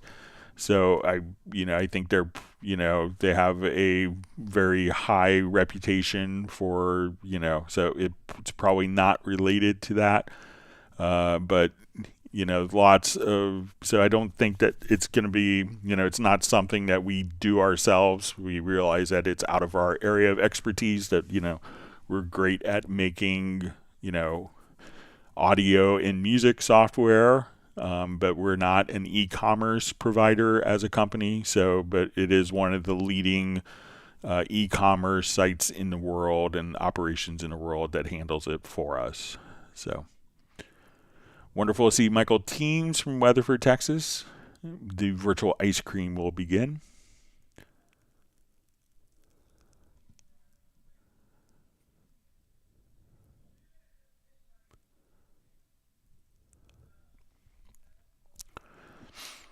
All right, so Miguel just says, hello, Greg. Could you show how to best align to grid or quantize a live recording of shakers as an audio that I do myself?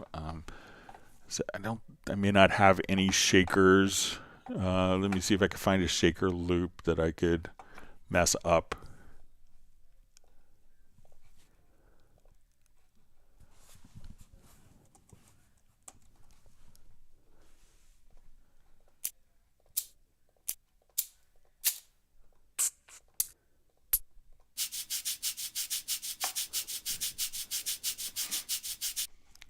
Okay, so let's say I have a shaker file here.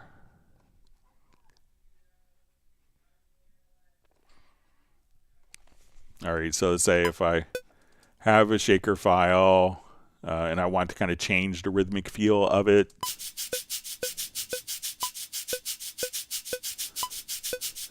So what we could do is, just simply select the event, and if we go to kind of your quantize panel, I could say, okay, I want to quantize this to eighth notes, and I'll just come over here.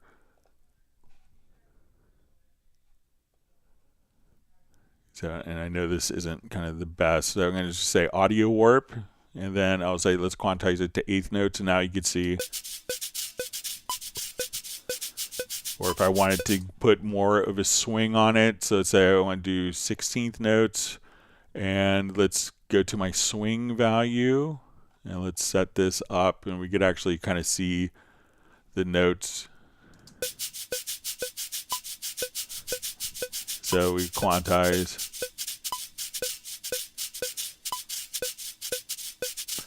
So once you kind of open up the quantize panel, make sure that you have the audio warp, and then you could just set it. So right now, if it's all kind of swung a little too far, I can say let's quantize it straight 16th notes. So you can just kind of come right over here and just quantize the shaker part. And if you want to send me the actual shaker part, and I could show it on Friday's live stream as well.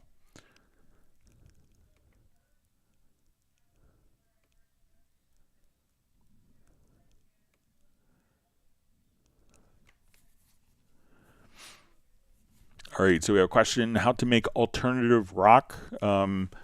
So, I think, just capturing the sources. So if you wanted to start off with the drums, you could start off, and there's some great drum kits that you have inside of Cubase. So if you wanted to add like a groove agent kit, you could check out some of the kit stuff.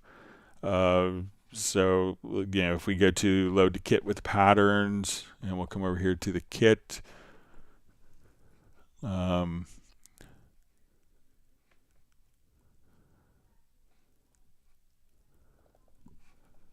So if you want it, and if you're working with different guitar and bass parts, you can get an incredible amount of mileage with the built-in like VST bass amp. You can get also, if you wanted to, for your guitar stuff, going into the VST amp rack, and all sorts of great different models here. So if you want, a lot of classic guitar tones, you have all of the plugins for processing. But, the most important thing is just, play it in, hit record, and capture your ideas.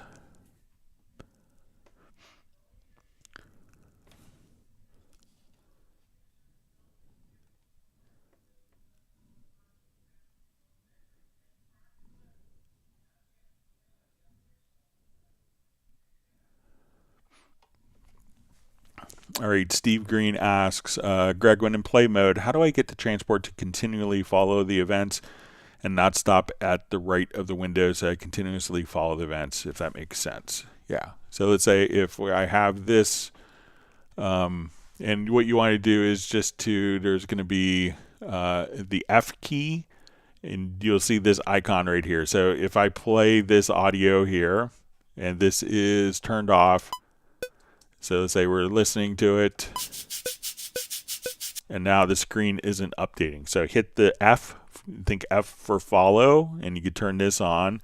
So now when we hit play, the screen will just update. And if you wanted to do another mode of this, we could say stationary cursor. So let's say if I'm playing along here, that the whole timeline will just kind of continuously scroll. Or if we wanted to just scroll at the end when it gets to the page, you could just do it right there. So just hit the F key and turn this on and off. And there's also where you could suspend that if you're doing editing on a particular part. So when in doubt, hit F, and that will turn on the automatic page scroll for you. And great to see you on, Steve.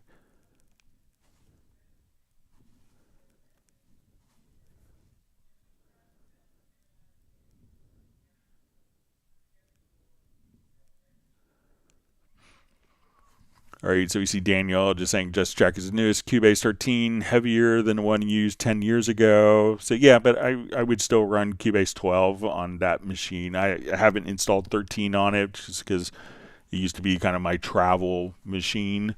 But, I'm not traveling for work since COVID, so.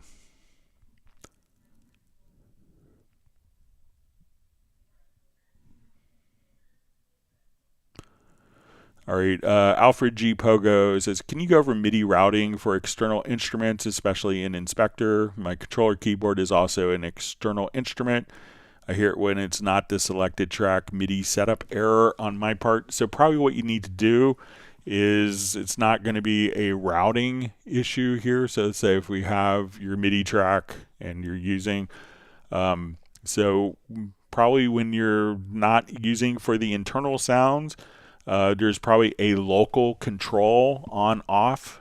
So try turning off your local control, and I think that will do it. So try on your actual keyboard, try toggling the remote control or the local control setting. All right, so we see just a comment. It says Cubase so hard. So let me know what you have a hard time doing. And you know, when you have so much flexibility and so many features, could be 4 or 5 ways of doing something. And sometimes, you know, there could be a simpler approach that, you know, limits you in the long run. So, but, you know, let me know if there's something that you think is particularly hard, you know, but I think that, you know, there's many different ways of tackling a task in Cubase.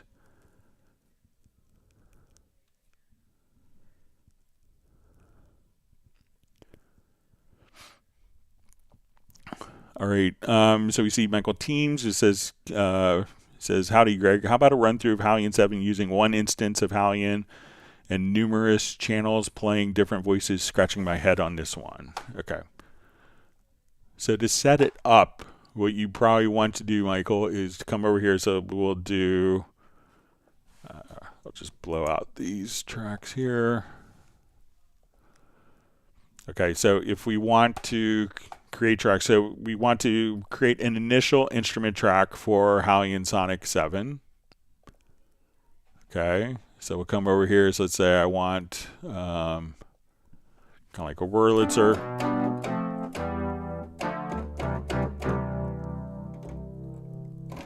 Okay, so we have that. That's on MIDI channel 1. Now, the trick is if I wanted to have other instruments and use this in a multi-timbral manner, I'm going to add MIDI tracks. We already have the instrument loaded up, and I'm going to start, we already have MIDI channel 1, and I'm going to start on MIDI channel 2, and I'll just add, let's say, 5 voices. So now when I come here, this automatically takes the output routing from this track, and it is assigned the output. So we have channel 1, but we're going to be now on Halion Sonic channel 2.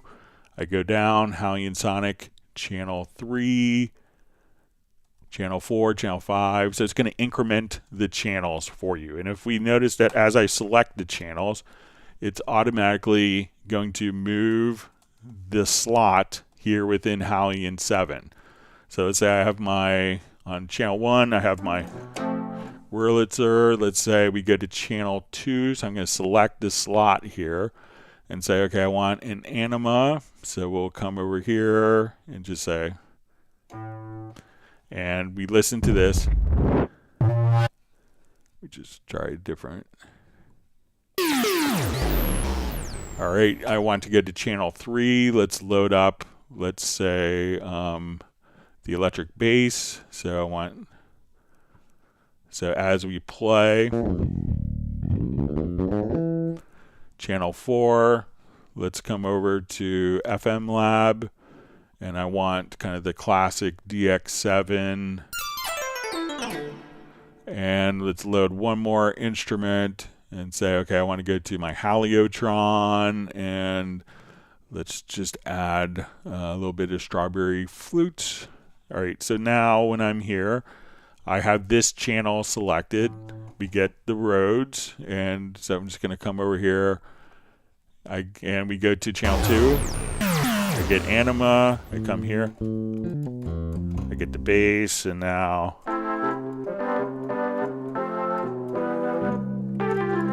so as I go up, we can see that the instruments are automatically switching in Halion Sonic, but load up one particular instrument track, and then we add MIDI tracks, increment the channels. So if you're going to do multiples, start by adding MIDI channel 2 because channel 1 has already been defined as the instrument track.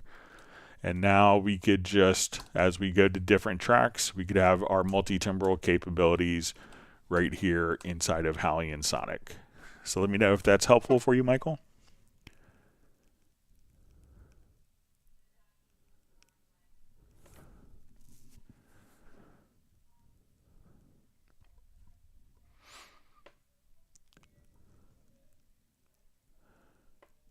All right, so we have a question from Rick Show, who asks, hi, great question. Can I drag a MIDI file in and place it over an existing MIDI event so it gets replaced, i.e. I want to avoid having to delete the existing MIDI event and drag in a new MIDI file. All right, so let's come over here.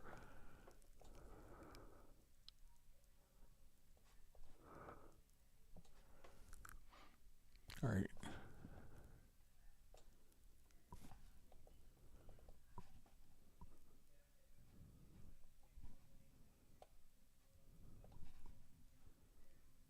Let me just put that on.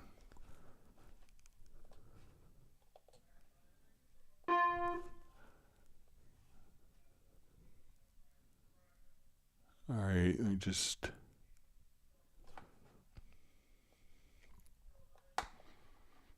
come over here. I'll just duplicate this particular note.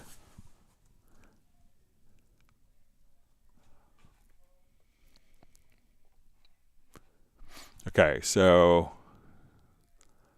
let's say I want to go to my MIDI files here.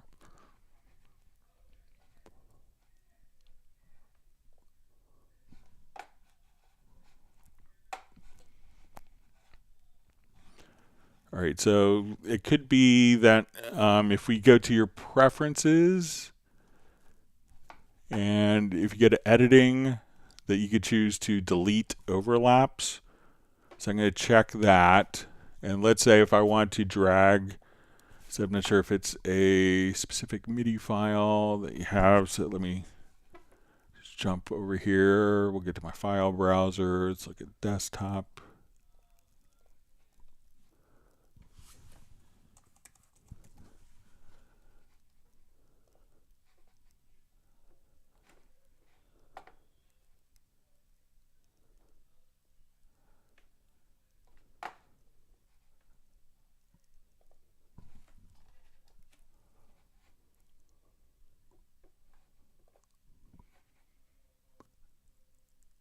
All right, let me just see what data this is, if this is.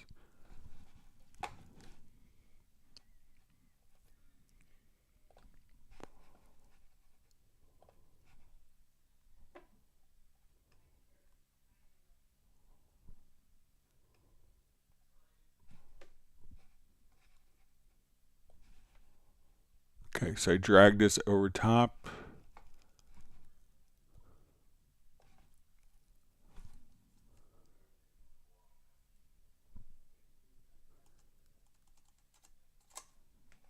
Sorry.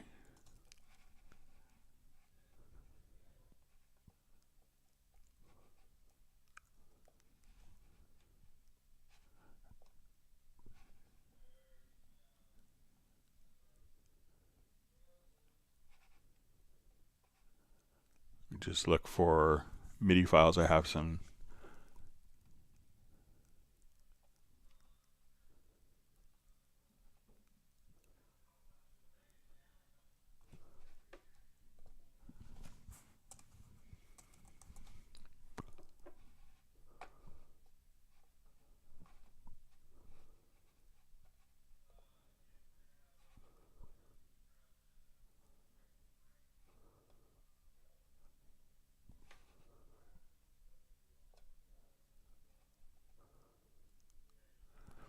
All right, so let's also just check quickly on.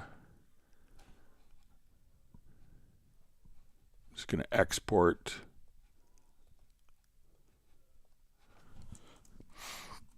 All right, so let's say if I'm here, I dragged in that particular MIDI file. All right, so I have that. So now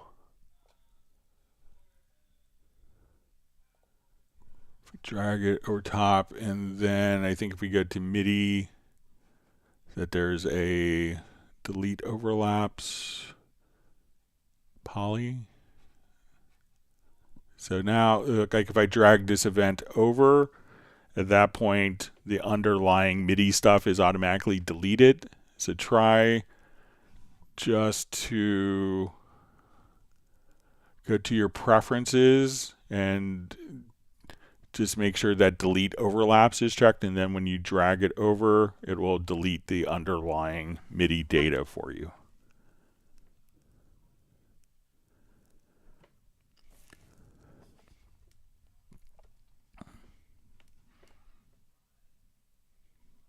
See, Daniel just says, whoa, that flourish thing was awesome. So glad it was helpful.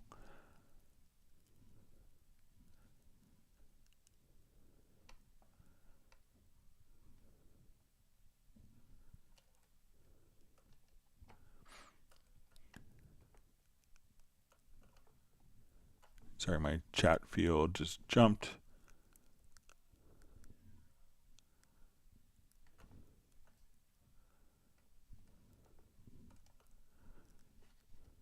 Okay, so I think I'm back. All right.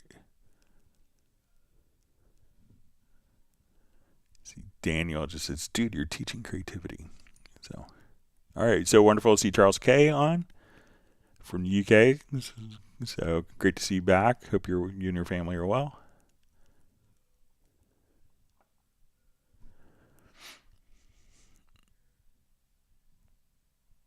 All right, so you see, how can I make a riser? So a lot of times, let's say if I have kind of a, let me just find just a quick loop that might work for this.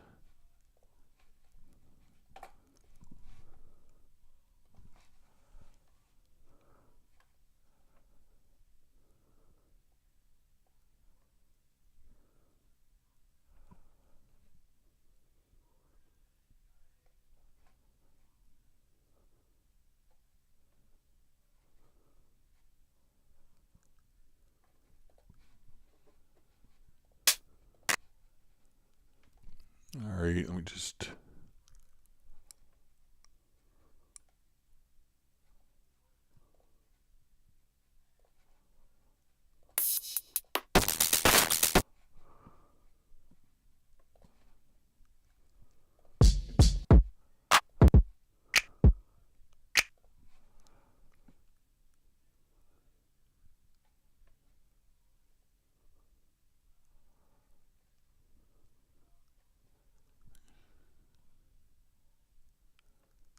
Just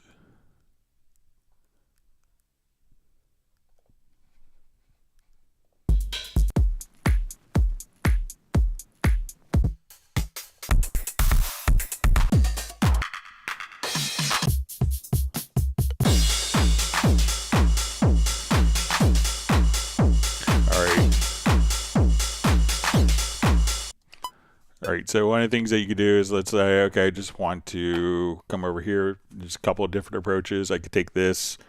I want to set it in my sampler track. And I'm going to set my pitch bend range, let's say, to octave. So then I can just come over here.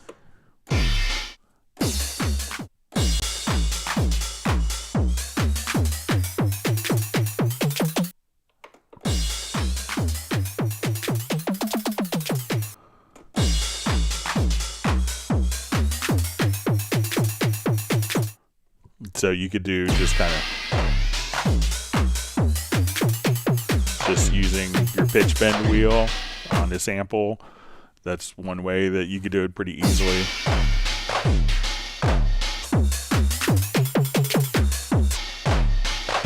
So different approaches. So that's an easy way, just kind of taking like your existing audio and doing a quick riser that way.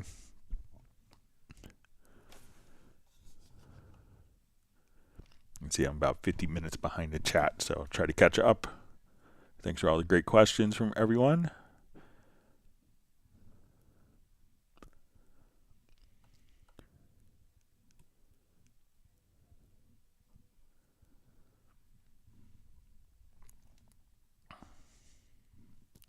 All right, so we see John Costigan on from Kenosha. He's gotten ice cream, a butter pecan ice cream. And John says that he admits that he forgot to hit the like button and not to follow in his tragic footsteps and hit the like button. All right, Sebastian Canodi, watching from Kenya. Thanks for being online. Thanks for joining us from Africa. All right, and Michael Teams wants people to smash the like button. All right, always great to see Gerald Ely on. All right, Jack Snyder says, does this work with any VST? So we're going to, depending, if you're running Cubase on Windows, you can run VST2 and VST3 64-bit. There are third-party solutions like JBridge if you have a 32-bit VST. If you're running on Apple Silicon and you want it to be native, it's going to be VST3 only. But Steinberg did invent VST.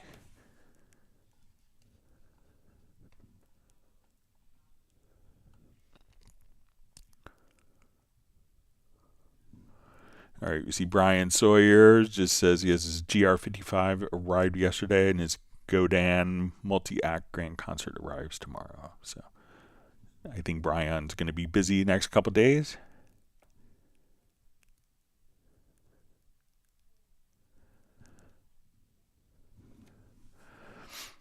All right, All About Music asks, trying to apply some vibrato on a clarinet to avoid monotony from stock plugins, but can't figure out how to. Could you please help? All right, so let's try to come over here. Let's load up.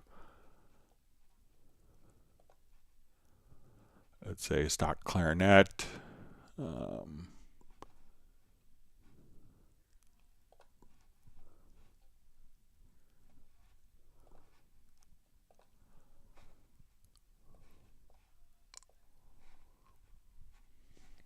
All right, so we'll try Iconica Sketch. This may not be recorded with vibrato, but we'll give it a shot and see.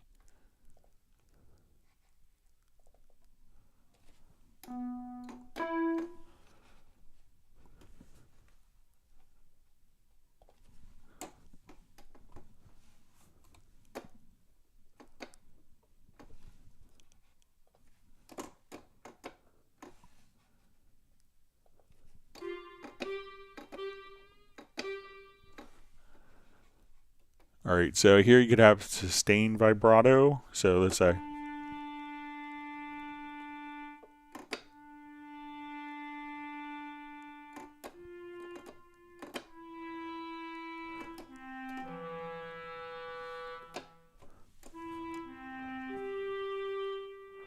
So you could have just normal sustain.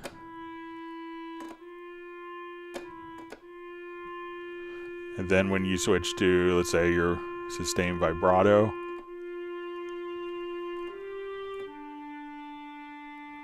and then go back to normal sustain here with the key switch.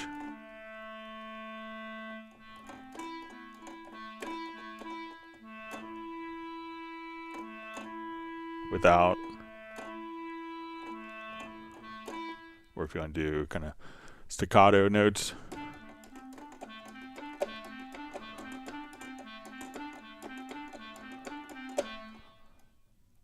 And then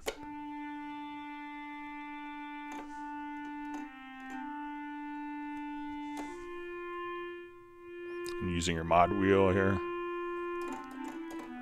So some of these patches will have kind of natural vibrato.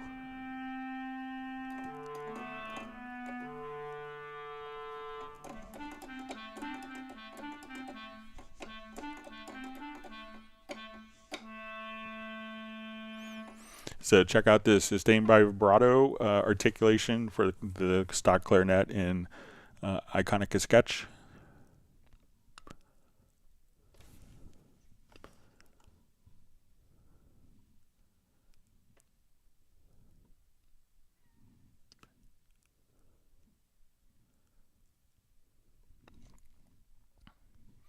See, Michael Teams is looking to score a Kurzweil K2500 for a reasonable fee. Good luck with that.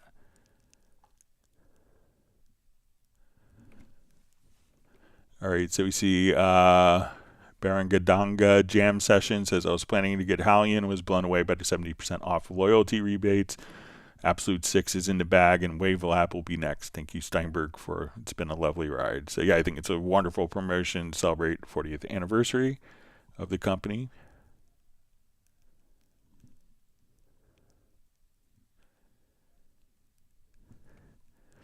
See John Costigan, we see Rick Wakeman being mentioned. So I saw Rick Wakeman once who, yes, he brought a pipe organ, and Chris Squire wore a suit of eagle feathers. Yeah, I was friends with Alan White, so I got to hang out with him backstage a few times. So it's always fun. I miss Alan.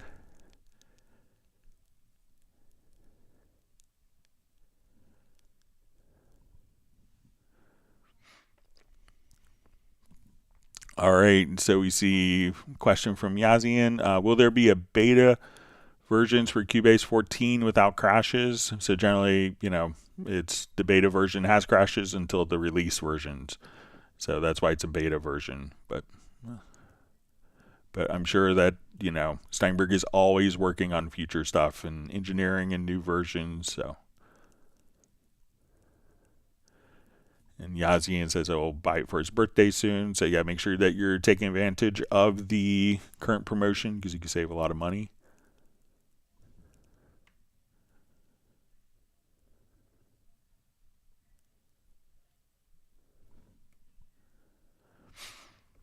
Okay, so we have Hot Beats who asks, hi, what's the trick to changing project tempo without the audio clips getting time stretched changed?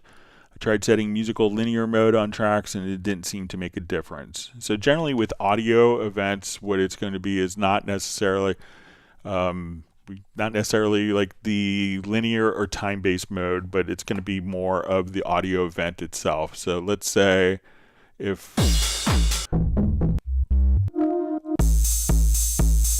just find something that's less obnoxious.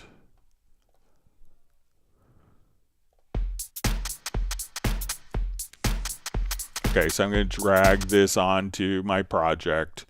So if we want this to speed up and slow down, so first thing we want to do is place it into musical mode.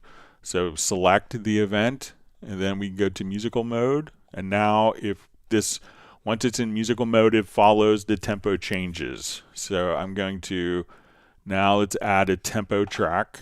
So we'll come right over here and say, okay, we want to activate our tempo track.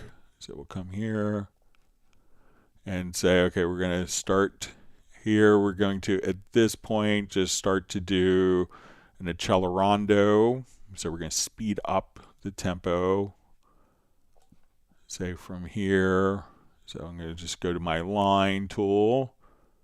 And as we would speed up, I'm going to set this. I'll scoot this over, say our high tempo here. So I'm going to say, okay, we're going to start here, and we're just going to draw in with the line tool, like our tempo change here. So as we go on,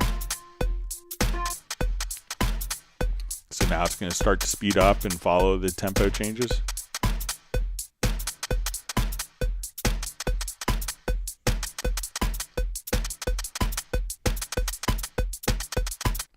And say I want it to be slow here.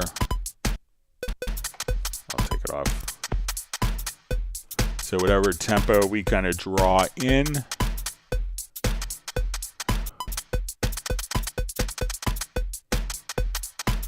then that will automatically follow. So it's not necessarily like the event would do more for editing and placing of the event on the timeline when we change linear mode on a track, but the audio file won't do it unless the audio file itself is set to musical mode.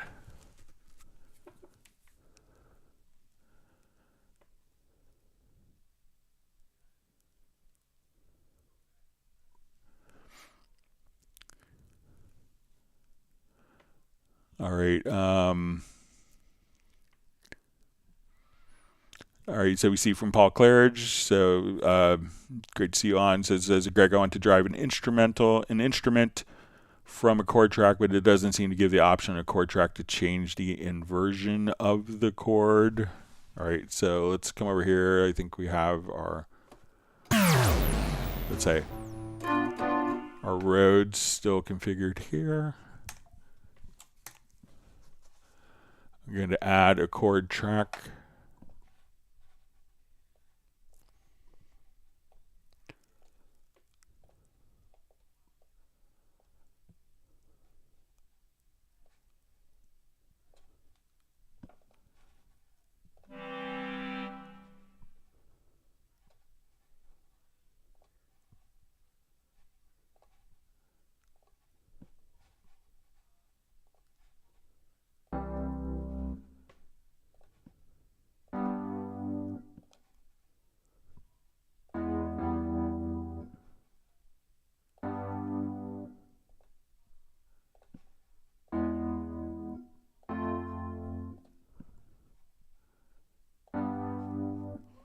Okay, so now when I come over here, I'm just going to loop this.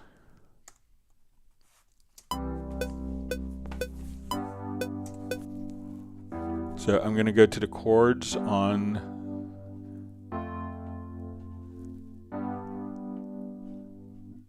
let me just close this. Let's try going over here. And it could be that when we are doing it, that let's see if we go to the chords. So now that we have the chords on, we could change this to, we'll go to voicings.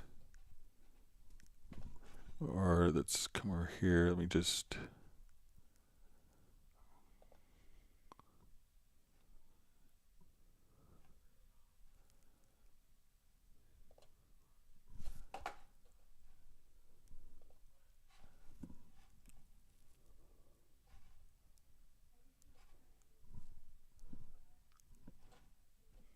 all right, so let me make sure reading this right. So chord track doesn't see the gaps in the chord track to change the inversion of the chord. All right, so in the chord track, what you could do is just come over here. So let's say we're in first inversion. Now I want it to be second inversion. So once we select it,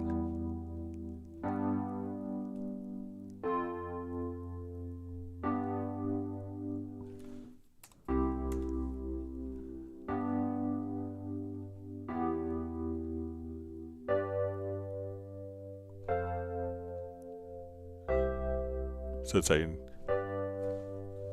now we'll go back to first inversion and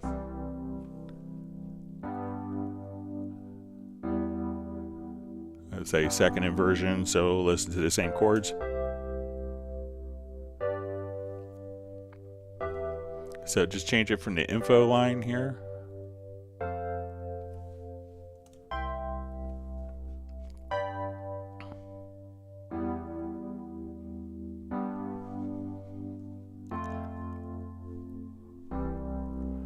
So, but that seems to be working as expected.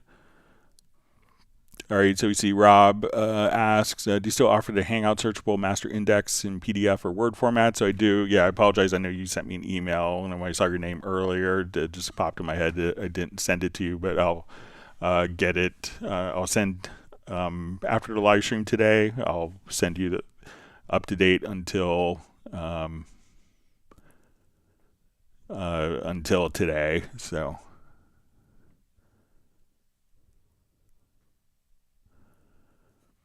okay, so we see Tom just says, I think the D9X only sends 1 or 127, not continuous. So, you know, if it's sending a MIDI continuous controller, you could check to see, you know, if you go into like a MIDI track, it's probably going to send all the values between, unless it's specifically told not to. But if we go to like a MIDI insert, there's a MIDI monitor, and then you could see, like, as I move my modulation wheel, that we could see all the values in between. But generally, most of the times, if it's going to be kind of a binary message of on or off, like a MIDI CC64 is often kind of, 127 or 0. For a sustain pedal, it's on or it's off, or a MIDI note message would be MIDI note on, note off. But most fader units, and I'm not sure what the D9-X is, but most fader or knobs would do continuous controllers. But you could see what it's transmitting by going to a MIDI or instrument track, going to the MIDI inserts, and then selecting the MIDI monitor plugin.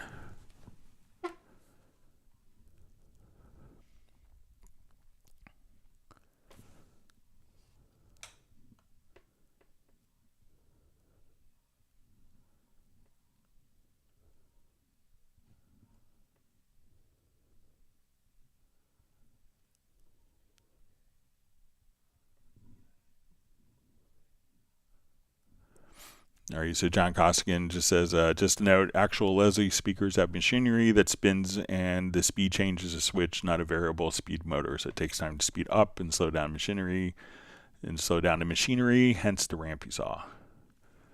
All right, so wonderful to see Millard Brown checking in from Pennsylvania. Yeah, it's a great day here in Washington, D.C. area. I look forward to going and seeing a concert tonight. But yeah, it's just a beautiful day this morning, take my son to the bus stop. All right.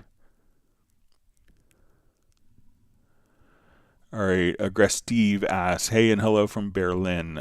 Is there a possibility to get track main window in full scale on Cubase Pro 12? I have the editor on other display. So, if you want to, have the editor. So, if we're here, let's say if we had a MIDI editor, and we hit Command E, that we could have this editor screen on a second or third display and always have it present on that particular screen, so it doesn't have to be in the lower zone. So, and if it's in the lower zone here, let me just...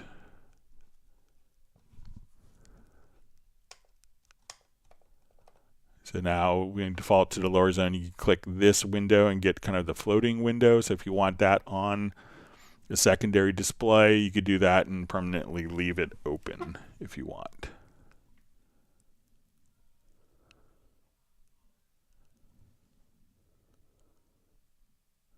And you could always, on this display screen, just if you click on this icon in the lower right hand corner, you could close the edit screen. And now just, when you come over here, have this be your full screen and have the edit screen, have this on your second screen. So you could turn off the lower zone if you have multiple screens and don't need to see that.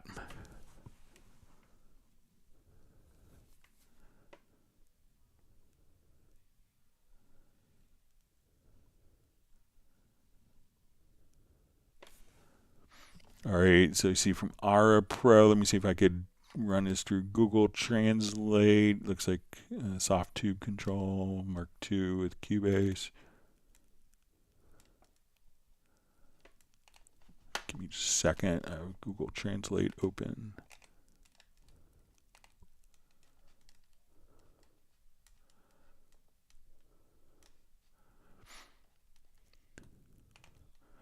All right, so see, hello, please help connecting my soft tube control Mark II with Cubase Pro 13. So I'm not sure if it's working as a Mackie control. So if you come over here, it probably could function as a Mackie control. So you may have to go to your studio menu, to the studio setup. So it depends what configuration that you're running it in. And then if you click on plus, if it's running as a Mackie control, you could set it up to do the 8 knobs there. You could also choose to do a MIDI remote. So, and if you wanted to configure it as a MIDI remote, you could just come over to here and add a device. So let me just connect. Sorry, just have my phone connected. Let me get another control surface here. I'll get it connected here. So I just have a Choy Sauce controller.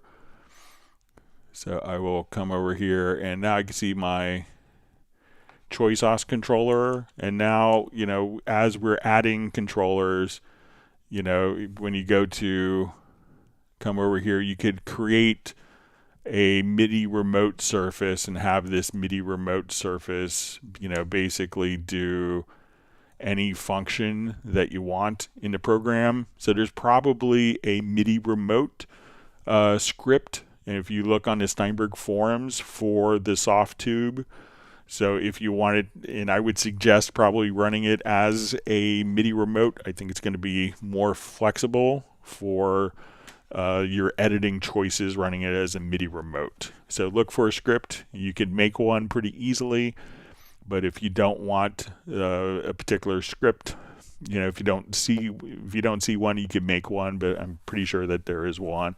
And you could check with SoftTube to see if they have a MIDI remote script already there available. Okay. All right, so we have Elevation. This is Mike from Detroit. Thanks for joining us.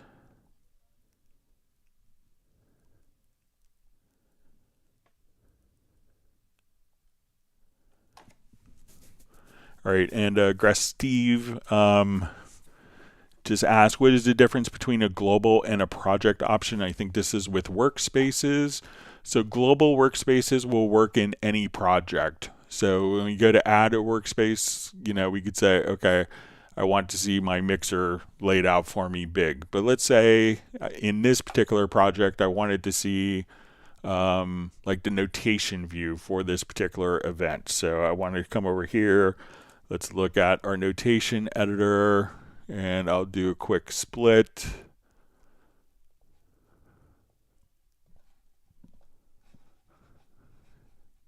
And I want to see this laid out for me in page mode. So, not every part is going to have notation like this for me. So when I go to so let's say I'm in page mode, and we want to see how this is going to be laid out for us. So here I could save this as a workspace. I'm going to add a workspace and make it a project workspace. So I'll just say, so project workspace is only going to be applicable for a particular project, whereas global workspaces will work across whatever project I want. So now I can come over here and say, oh, let's get to our workspace, and I want to see, my project workspace of the score. So now as we just come over here, we could just recall that particular workspace as we see fit. So project workspace is only going to be dedicated and only makes sense for one particular project. Maybe I open up the VariAudio, but I don't have VariAudio in every project. So that could be, where we're actually doing the VariAudio editing for a particular project, then save it as a project workspace.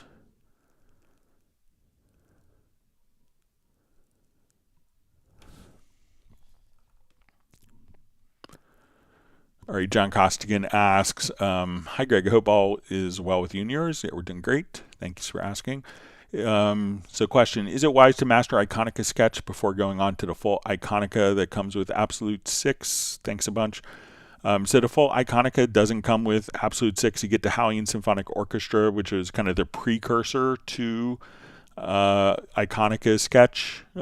So I would, so definitely start with Iconica Sketch. If you have the full Iconica, you get more options, such as different ensembles, some more articulations, more samples for round robin, so it's not repeating the same samples on very fast passages. So, but yeah, I think if you find that the work that you're doing maybe isn't, I would say that you could get really far with Iconica Sketch, and if you needed to go farther than what is offered there, where it's okay, I need to adjust the balance between the distance mics and the close mics, then that's when Iconica could really come into play.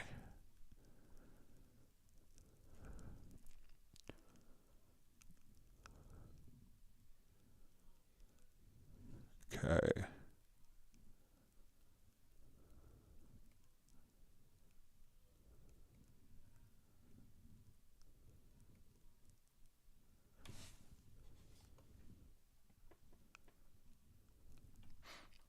Okay, so some are questions in German. Maybe Jazz Dude will translate for me, but it looks like Aggress Steve got his answer.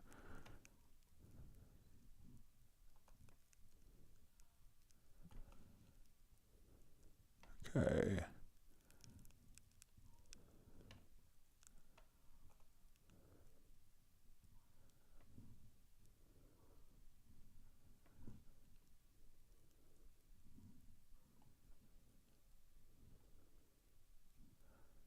All right, sorry, let me just scroll through, find my spot.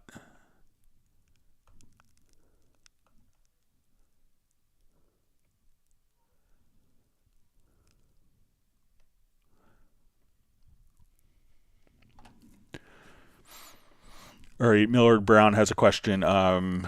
Is it possible to move one of the Supervision modules after doing a split? I'd like to be able to grab one and pull it down to the bottom and get full width. All right, so let's come over here. Let's add a Supervision here. So Supervision is an amazing analysis plugin. And as we add different stuff, so let's say I do a split. So I'm going to click on split, and here we want to add, let's say, a VU meter. All right, and then below this, so we could add kind of below or like to the right, depending on as we select here. So let's say now I want this to be a level histogram, and I want this to be like a phase multi-correlator. So we could have different things. So I think what Millard wants to do is to so move one of the Supervision modules. So these aren't necessarily, so but if we hover over and close, and let's see if I come here to the bottom, let's see if I could hold down modifier key. So let's say if I come here to the bottom, and then so I think if we go to add, let's say the VU meter, it's not going to go across both of them. But let me see if there's,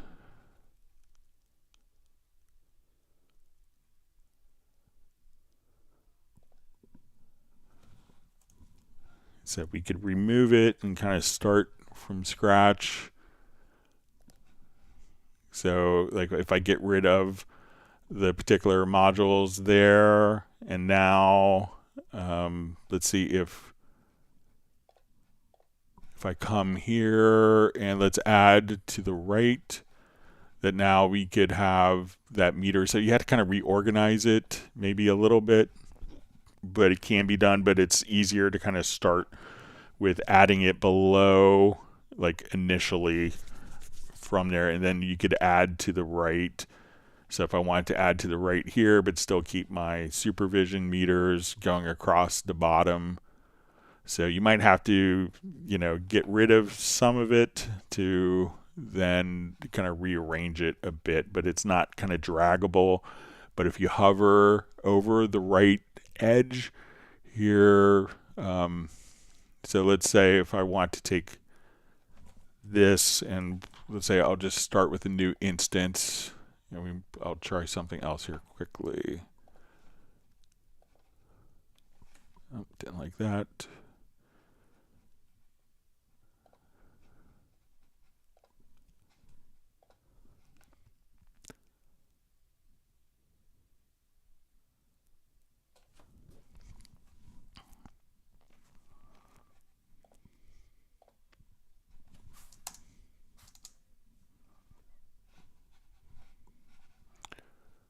Okay, so let's give it a shot one more time here. So let's get to,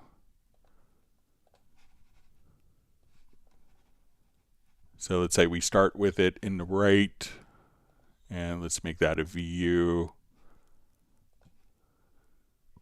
All right.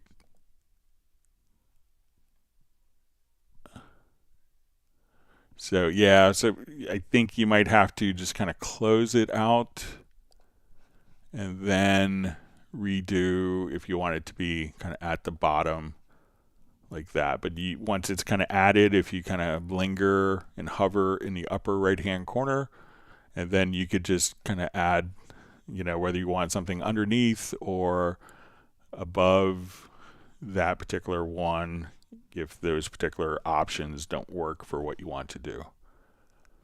So you may have to do like a two-step process for that.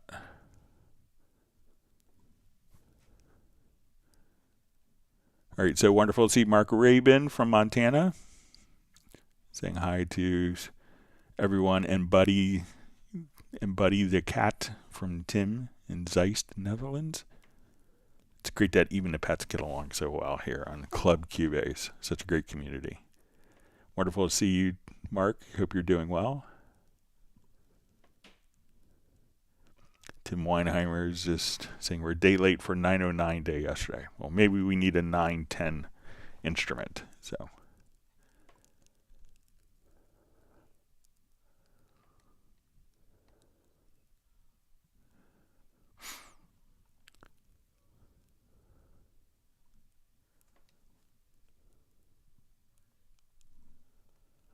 All right, we see Michael Teams lost Coco. Sorry to read of that, Michael. Thoughts are with you.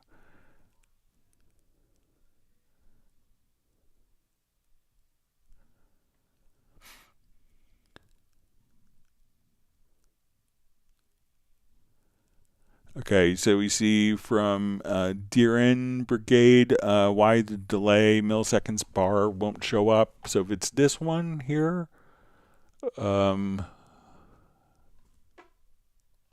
so I don't think it's set with a bar, but you just kind of, hover over and set the time here. So I'm not sure if that was different behavior, but you could just kind of hover right there and take that and adjust the values.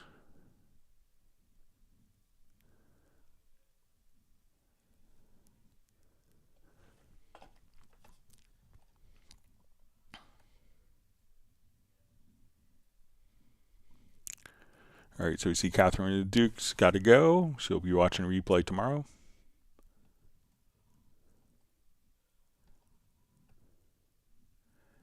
You see Jazz did say, I do understand a little Spanish, which is helpful for Italian, but it's been a long time.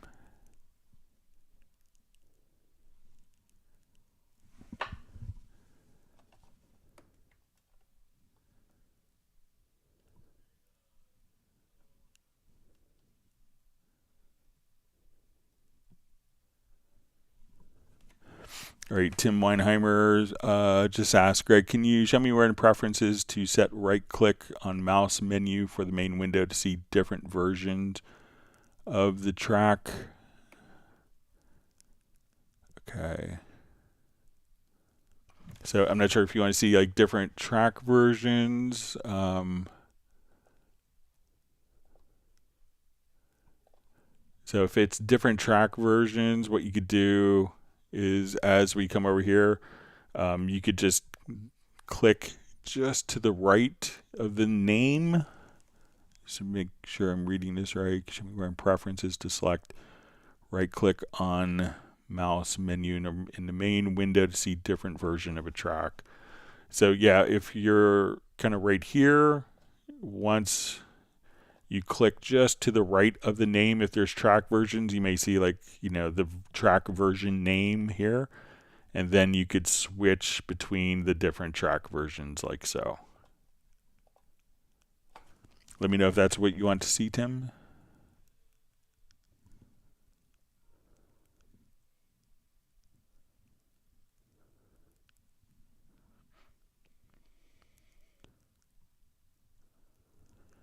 All right, so we see Aggress Steve says he's going to get his 13 Pro next week for just $50.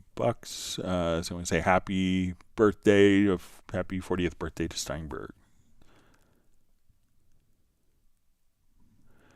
All right, so Bratman Studio says, hey, Greg Rick here, picked up Absolute 6. What a monster, 70% off. What about WaveLab? What is it? Why do I want it? So I always think of WaveLab as kind of like the final, like, it's often a wave editor, but, if you had to say one word, it would say, WaveLab is a mastering tool. So, what WaveLab can do is let's, say we want to come over here. I'll just load up quick project.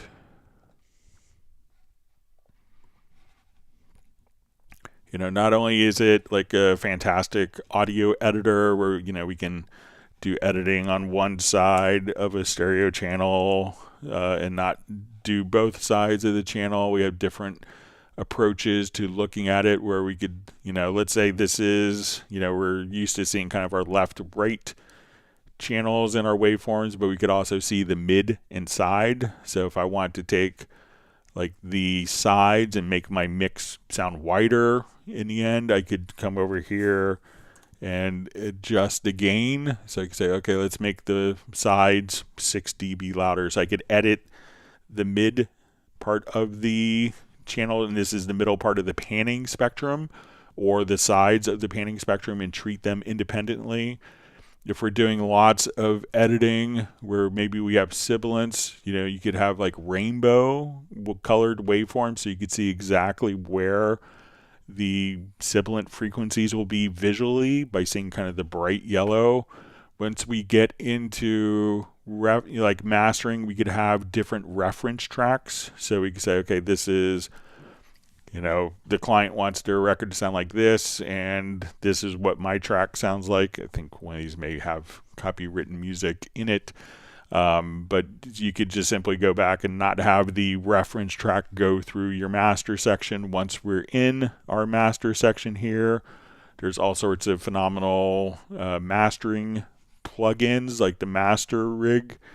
So you could have, multiple stages. It's a pretty spectacular plugin to work with that. But each of these plugins we could do, okay, I only want to do processing on the left, the right, the stereo, the mid, the side.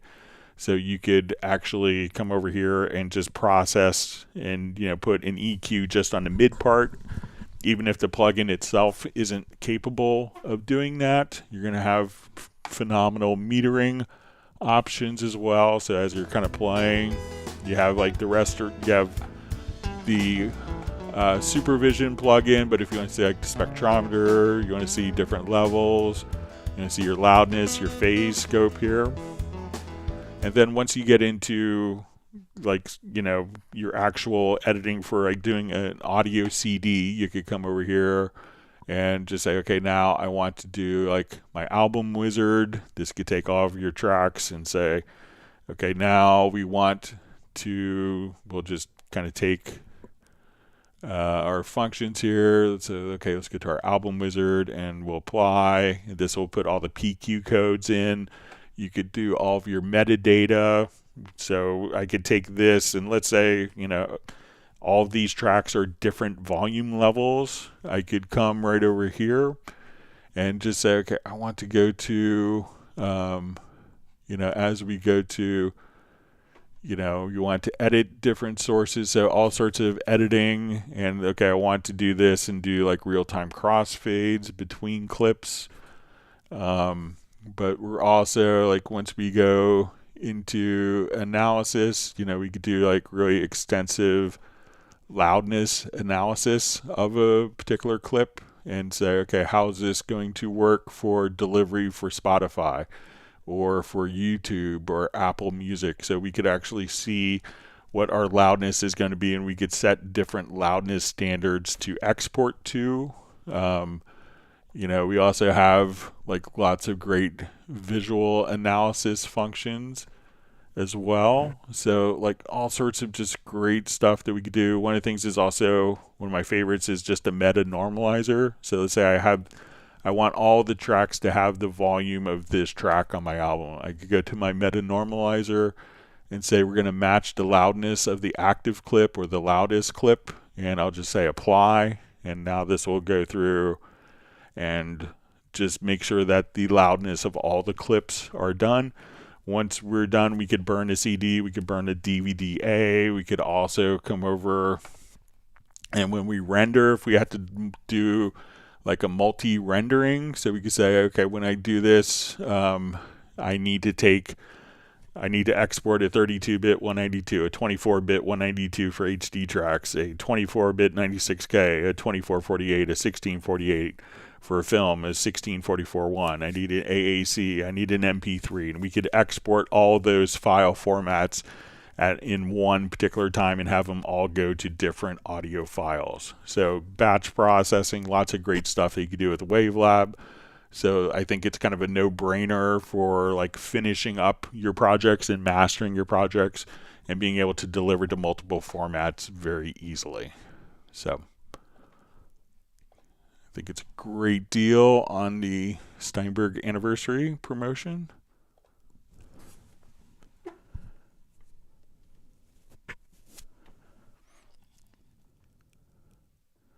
All right, so we have Roland checking in from Soggy, UK.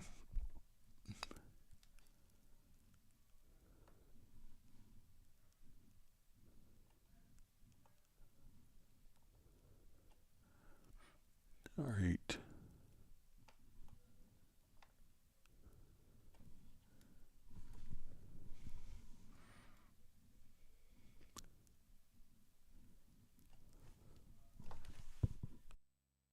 All right, just reading through comments here.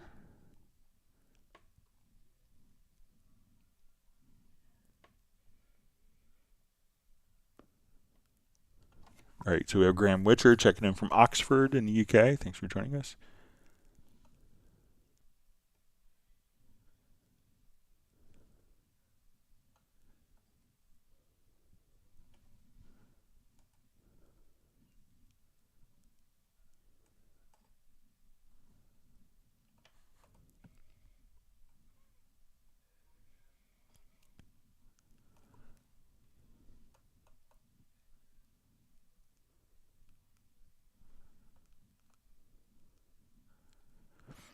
Okay.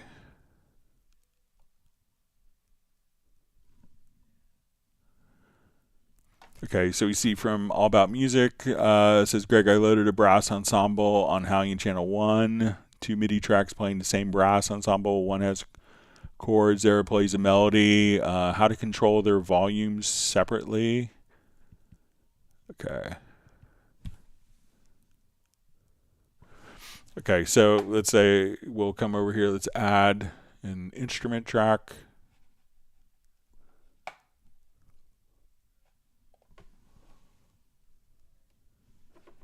All right, and let me just load the patch. So let's say brass ensemble.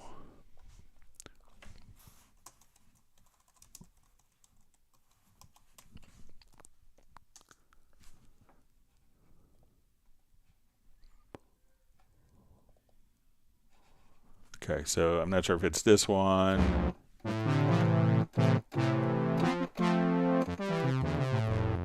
So this is an instrument sold separately. It's very phenomenal. All right, so let's say we have MIDI notes here.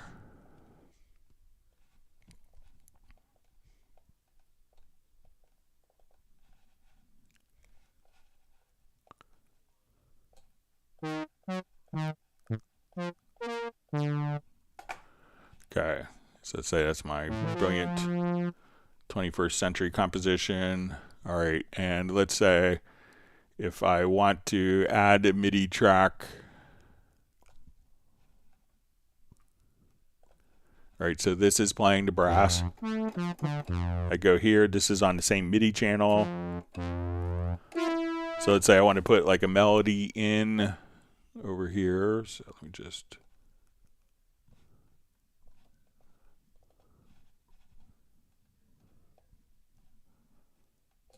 All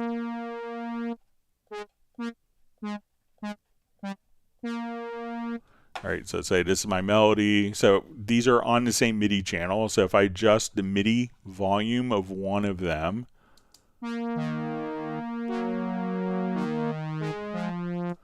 so now if I come over here, let's draw in MIDI CC7. So I want that to go way down. So as we do this, since they're both on the same channel, they're both going to respond the same way. So if you want these to respond independently, how kind of MIDI generally works, MIDI 1.0, we would need to put this onto a separate MIDI channel. So if we come to our particular instrument here, I would load up the same particular patch. So let's say we want to go to, again, I'll search for brass ensemble.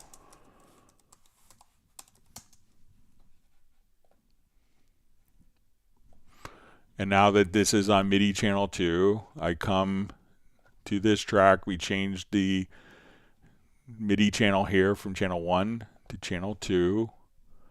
So now only, so let's say we have our volume set here. So now our volumes can be independent.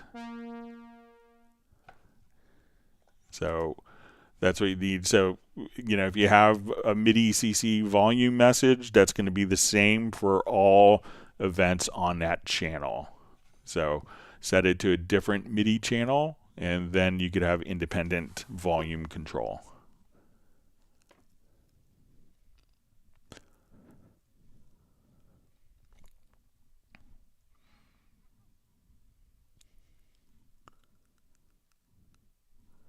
See, Graham is excited to hear some of the new Hot Mess songs. All right, Daniel asks, do we get Supervision with Cubase 13 Pro, or do we need to buy it? So it's included with Cubase 13 Pro. So another great reason you don't have to spend our $100 on a third-party plugin that does less. All right, everyone give a big woof. I failed to do it earlier, but Daniel reminded me to Mark Rabin's dog Stella. And everyone give a wave to Buddy, Tim K's cat.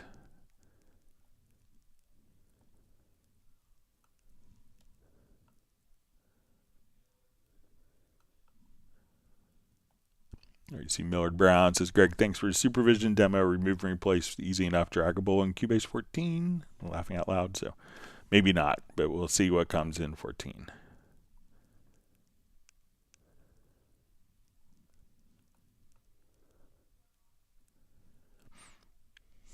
Daniel says, hey, what are you doing? Nothing, just chilling in my room, getting a university level education for free and ice cream. That's good. So, and maybe Uno Momento has been known to give some Finnish beer to people if you ask him nicely enough. So we see Mark Rabin just says, how big is Absolutes? I think it's 130 gigabytes. So.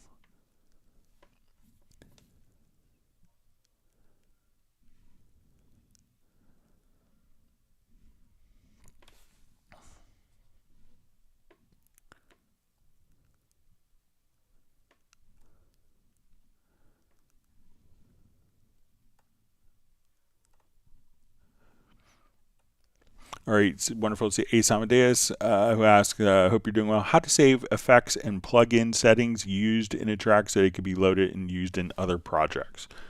Okay, so let's say if I come over here and I have all sorts of, I came up with the best plugin chain ever heard, ever imaginable.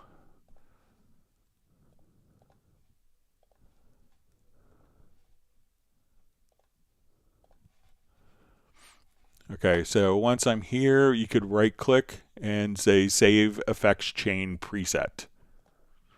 So I'm going to call this Ace Amadeus.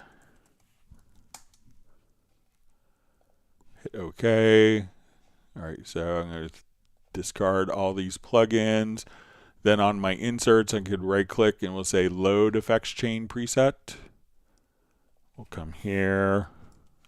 Type in Ace Amadeus, and all of our plugins are recalled. So if you want to save all your insert effects, if you wanted to save other settings such as your EQ and volume, we could right click on the track and save a track preset. But if it's just like the inserts that you want to save, just right click on the inserts and then you could save effects chain presets and load them up accordingly.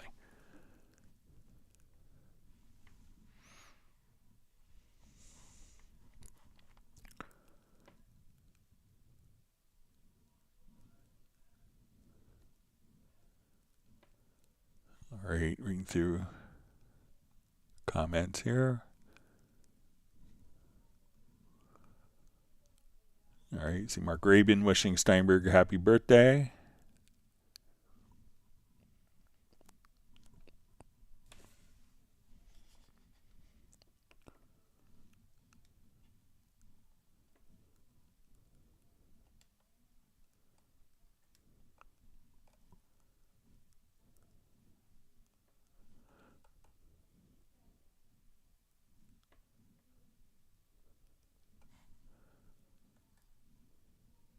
Okay. All right, Danielle asks, if you know your song is going to be played on big speakers in a dance hall or outside, what precautions should you take? And how does Cubase 13 Pro with no extra stuff help? So I think once you're, it's just kind of a standard mixing question. So I think that once you're comfortable with what your particular room sounds like, or what your monitoring system sounds like and how that translates, and, that really comes with experience, just making mistakes and learning from those particular mistakes. There's no piece of technology that will instantly make a fix for you that will translate to every environment. Some people, but there's lots of companies that will try to sell you something like that. But I think that the best way to accomplish that is with experience and know, a lot of times, something, if you're trying to get a big dance club sound in your room that's not a big dance club sound, that when you overcompensate, that leads to more problems. Because a lot of those dance clubs are set up so that they could take an average thing and they're boosting the lows and, lots of subs to push those particular frequencies. So if you're doing that for them, that it could have an adverse effect.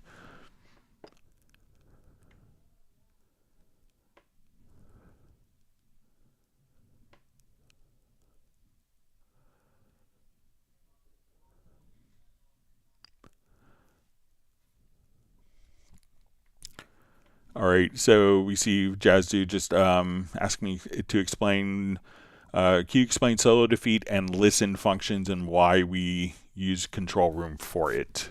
All right.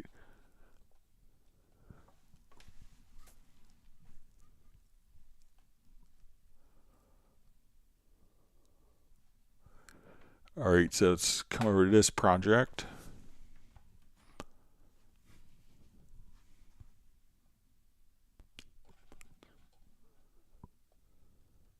All right, so let's say I always want the vocal to be heard, okay, and I want to navigate between different tracks. So let's look at what the solo defeat does.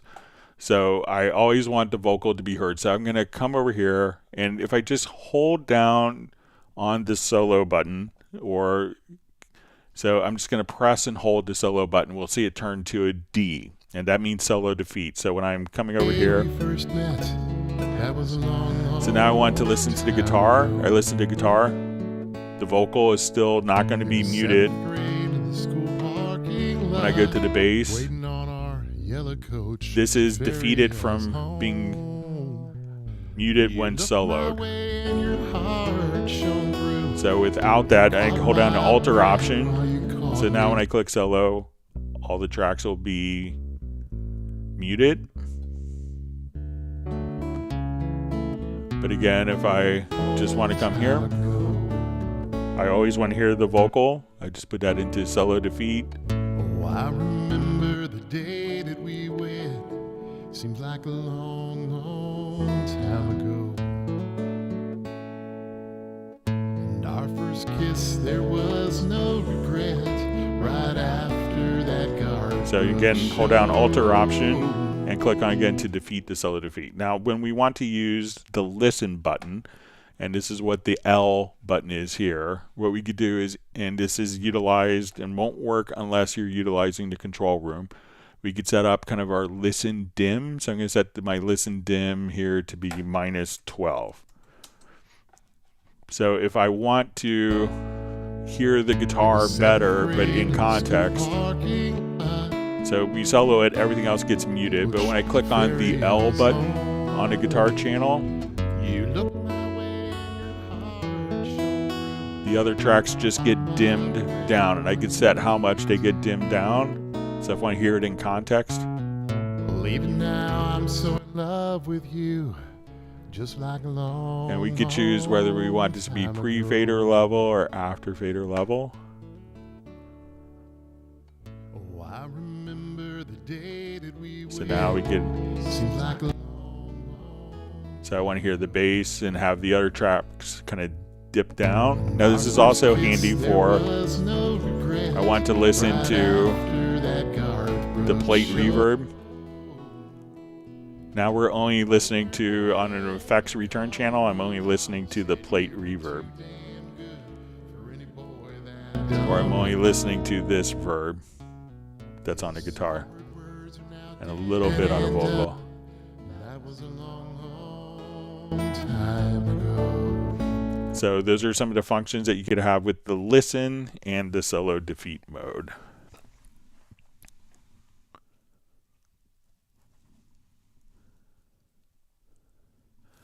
All right, Daniel asks, what concert am I going to? So tonight I'm going to see Peter Frampton, and Friday I'm going to see Hans Zimmer. So looking forward to catching up with both of them after the show.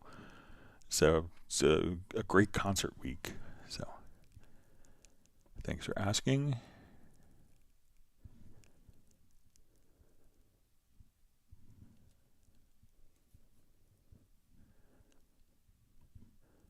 See Jazz Dude commenting on best sound in free air you ever heard was Alan Parsons. He's amazing with huge band. So yeah, I got to record Alan Parsons live at a concert he did around the NAMM show maybe 15 years ago. It was a lot of fun.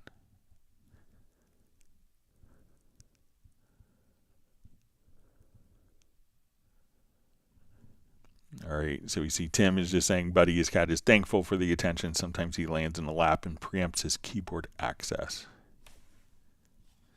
With my cat, we're lucky that he lets us live in his house. So he doesn't come on my keyboards too much, only when he wants to get fed. All right, so we see Bratman Studio just saying, thanks, nice demo on WaveLab. So yeah, it's a wonderful program.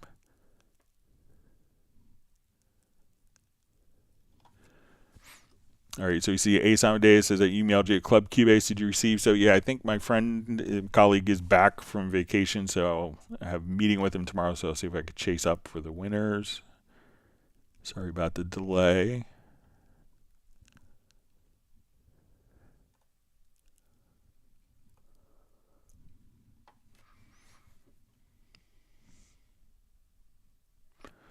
All right, so we have Roland stuff. Says, hi Greg, could you please show me how to randomize a clap track I've written in MIDI from Groove Agent? It's currently quantized. I want to mix it up a bit. Thanks.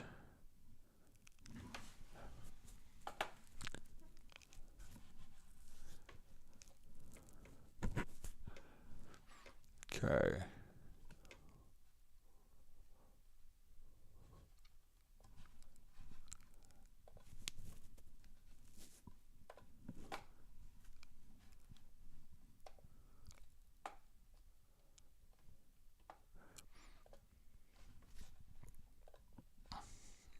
Okay, so we just throw some claps in from Groove Agent.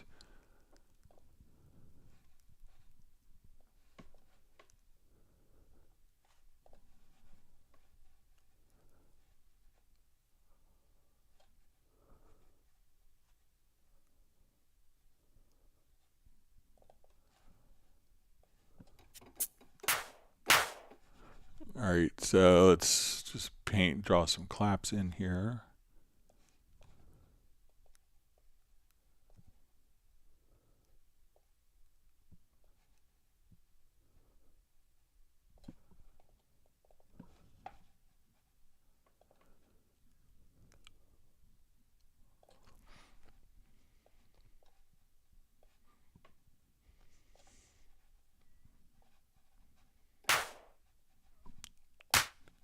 All right, so let's come over here.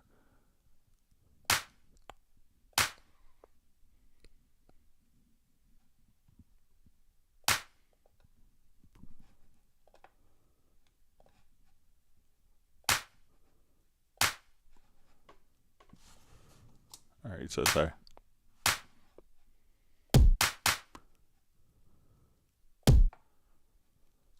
All right, I'll just put a kick in as a reference here.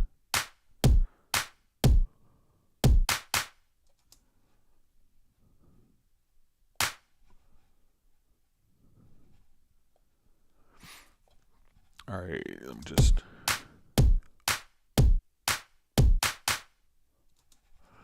All right, so let's say if I just wanted to now repeat this a couple times, just select it with the range tool, Command D. All right, so let's say we just want to do some quick randomness on, so we're going to put this on D#1. All right, so let's say I wanted to,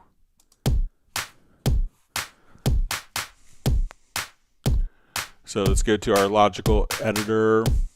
So I don't want to affect, let's say, the kick in this example, just a hi-hat. So we're going to say type is equal to note. Subtype, which is the pitch, is going to be equal to D#1.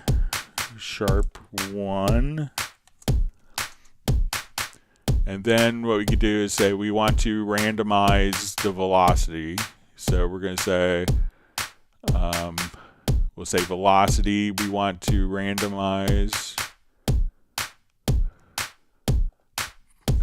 let's say between 100, let's do 80 and 120.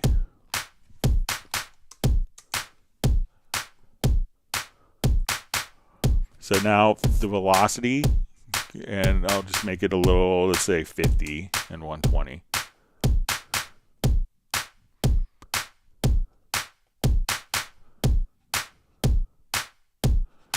Now we could also come over here and say I want to randomize the position, and we could say set to relative random values. So if I wanted to just kind of take a couple of these notes and randomize the position, and let's say I want to randomize the position and the velocity of notes.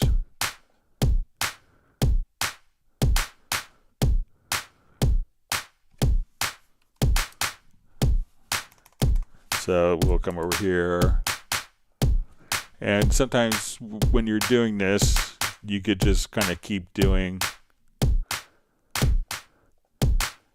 different values if you want, and see what you come up with. But but sometimes just like even kind of taking the original, so say we start off here, and a lot of things that I like to do is just just take the velocity between, like for me, like like quick little velocity changes. Like, so let's say if we come here and we almost want to have like a, so we could even just kind of draw in, like, you'll have drummers that will just kind of like do like little stick drags on the snare. So you could do lots of little stuff like that and just have kind of random.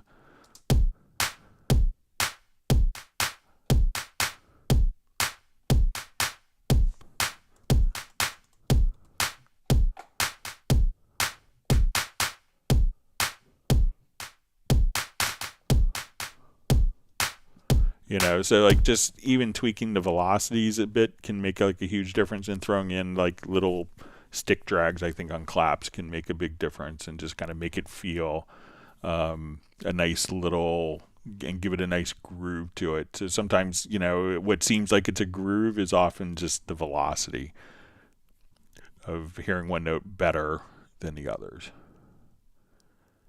All right. So we see from All About Music, question, Greg, is there any question you can't answer? So I think I probably fluff a few questions each live stream. So, but I try to learn, I learn stuff on every live stream. So, but I'm probably the only person that someone has asked 34,000 Cubase questions to, or one of the few people. in a public forum. So that gives you good experience. So, but I'm happy to be able to share knowledge and help people. Here you see Randy Lee saying he probably needs to pull the trigger on WaveLab, so it's a good time too.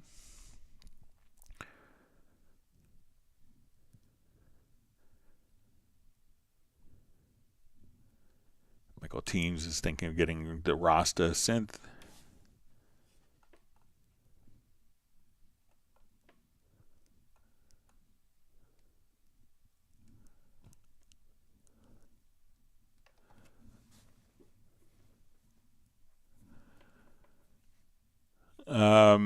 So we see Daniel just says, I listened to audiobook How Music Works by David Byrne. Got any other recommendations? I think learning history of stuff will help me understand why these advanced things came to be. So I don't, when I read, I kind of read more mysteries and thrillers than kind of technology books or music technology books. Let me see if there's any that I thought. I do occasionally read like a biography, musician biographies. None is really kind of, coming to my head, but I would say if you're learning, it's not a historical perspective, but I think a good book on learning how to learn is Inner Game of Tennis. Like that's helped me to learn Cubase and how to learn correctly, how to learn well, and how to learn efficiently. But I will see if there's any kind of books. I think that there's a lot of insightful YouTube videos I probably come across more as opposed to books, but I've heard good things about David Byrne's book, and I got to meet him once, so it was kind of fun. But nothing that kind of pops out, but I probably wouldn't read a music technology concept, but I think there should be one. But I haven't really read a particular book that kind of jumps out at me for that.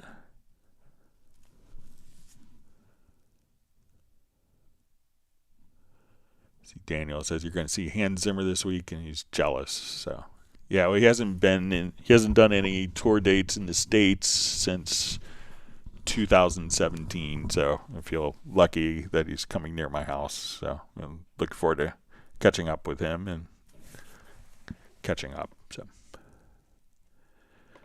all right, All About Music asks, is using a negative delay compensation a regular practice? I would say that it's not super regular because, a lot of programs in Cubase was the first program that offered this, to offer delay compensation throughout the entire signal path. So that a lot of people would, in years past when using computers, that every time you instantiated more and more plugins, the tracks would get out of time and hence out of phase and sound weird, that they would do it more kind of in kind of pre-delay compensation days. I know some people, Michael Wagner, who's a big kind of rock engineer, producer, and he's been on the Club Cubase Zoom socials before as a special guest. I know that he would use them to alter different like attack times on compressors, that he felt like if he had an analog compressor that wasn't fast enough for what he wanted to do, that he would often kind of play with the track delay to kind of get a compression value that wasn't feasible with the compressor. So, but it's not like super common, but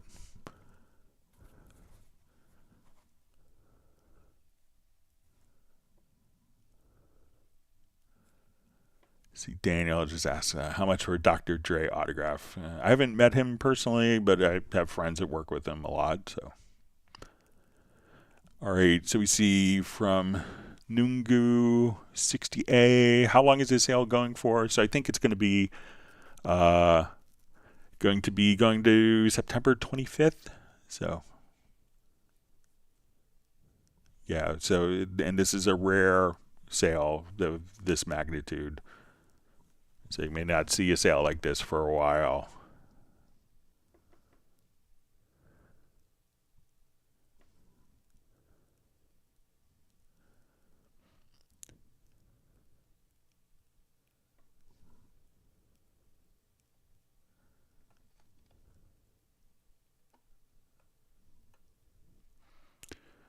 All right, so a question. You showed me some creative stuff with MIDI today. Can you show me some tricks with beats? I noticed that when you add a square, you also add a quieter one before and after. It's something like that.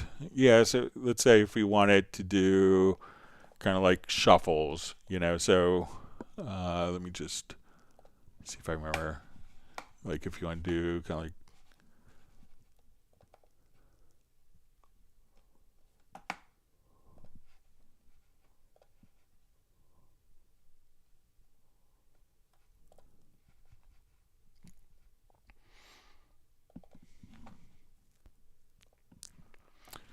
you know, so a lot of times when people will be doing kind of different, so let's say, you know, coming over, you know, again, utilizing the different velocities, especially for beats, can make a big difference. And sometimes, you know, it's just total random stuff that doesn't seem like it makes sense that you can just kind of throw in. But let's say if we wanted to do just a quick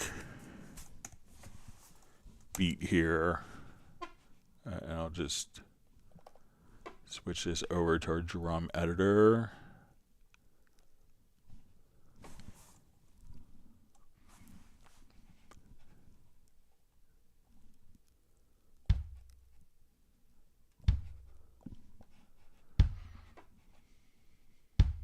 All right, so let's say we want to do maybe like closed hi-hat, but I want to put these in as like eighth note triplets.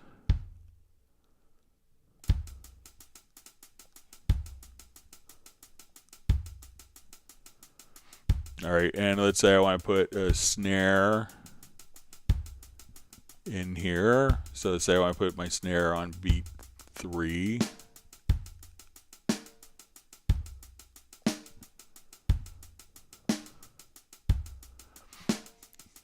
All right, so let's say I want to take like every third note here.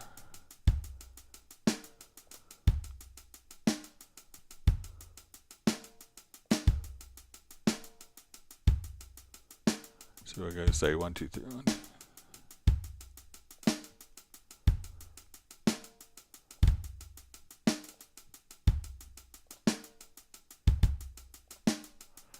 All right, so let's say I want to take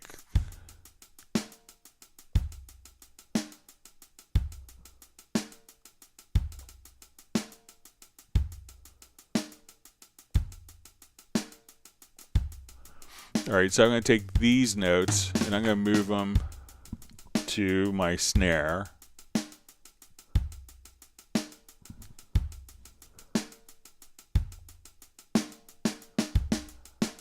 But I want to take those velocities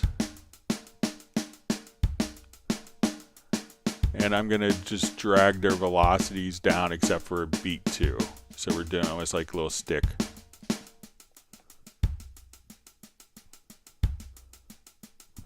But let me not copy those, sorry.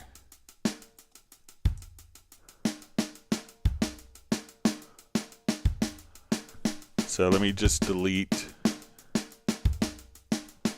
like where these notes are here.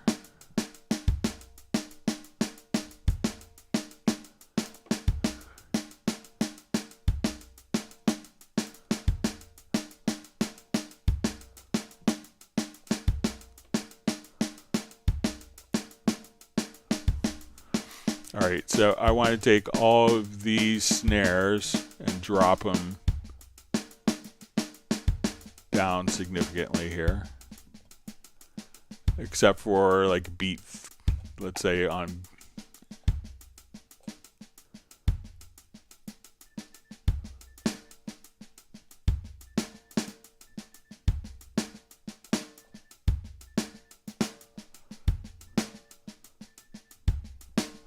and I'll just drop the velocity of these.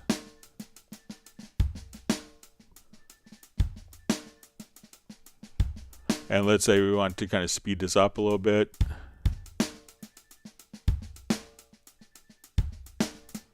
So even just some items like this is how you can, you know, do like different shuffles. So let's say, okay, now I just want to come over here.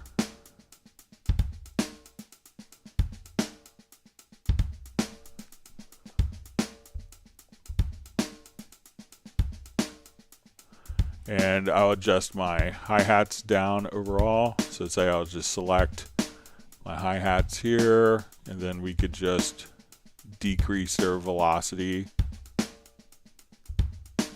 So you could do like different feels like that, but you know, try putting in triplets, try putting in, you know, so if I wanted to come over here and, you know, put in different, you know, drum sounds, try 16th note triplets, 8th note triplets, and experiment with velocity, and you could come up with like really interesting beats and stuff like that.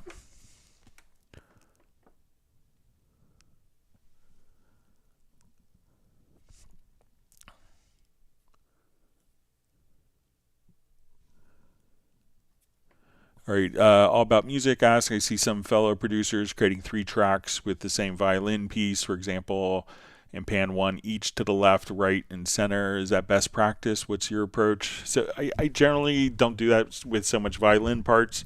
I see a lot of people, and I've done it myself with like background vocal parts, if you're stacking background vocals, where, you know, often what people do is, you know, like double the background vocals in hard left pan, and then do a harmony, and sometimes they'll just have the singer step back a step from the microphone from where they did the parts, and every time they do a new harmony part, they may step one step back away from the mic, so it's not hitting the same exact spot. But a lot of times with violins, I tend not to do that. I think that the string sounds kind of inherently have their panning kind of covered a lot of times.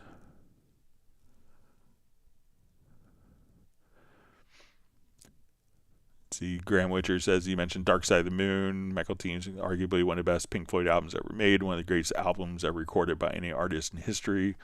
Yeah, so I think that's a great thing. And I think there used to be like and going back to, I think it was Daniel's question or All About Music about the books. You know, Daniel had asked about books.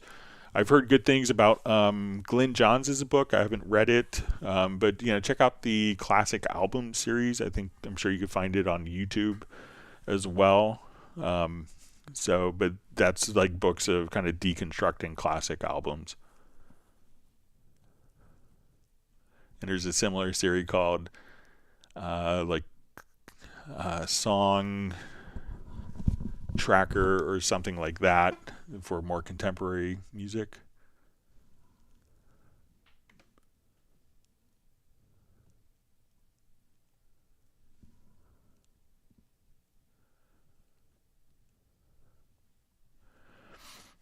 All right, so All About Music asks, Greg, sorry to repeat the question, but you showed a kit and groove agent for deep sounding lush drums in the last live session. Could you please show that again? So this is one that's sold, I think the one I showed is one that's sold separately. I think I was looking for more kind of cinematic type functions. So let me just come over here, and I think I showed the scoring percussion, and this is sold separately. So if we come over here to scoring production, we could come over, I think we have patterns with these.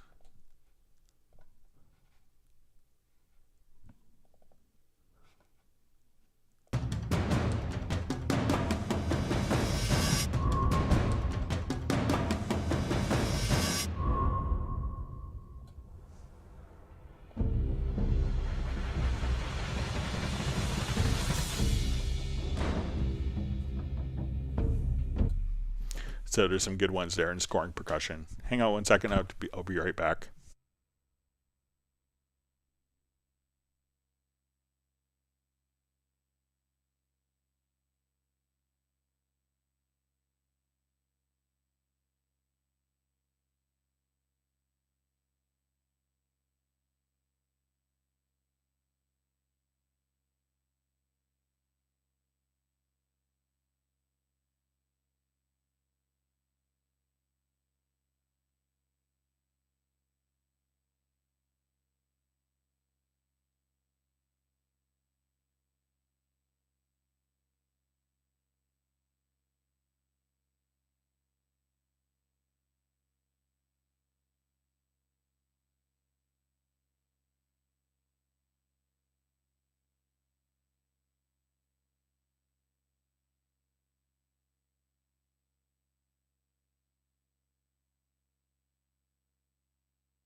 right, sorry about that. Yeah, so check out the scoring percussion, and that's an extra kit.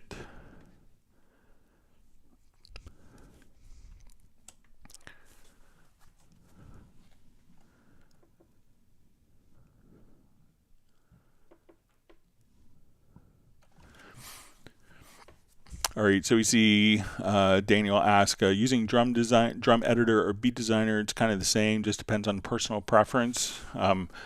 So I would say if you were doing like a more repeated pattern when we get to the MIDI inserts to the beat designer, that the beat designer has some great things for small patterns, but if you were editing a MIDI drum performance of 100 measures, where you may want to have something that's not as repetitive, that the drum editor could outshine that, and the drum editor also allows you to go to multiple destinations within one single device. So if I wanted a kick drum to go to this instrument, a snare to go to a different instrument, a hi-hat to the sampler track, we could do that all pretty easily.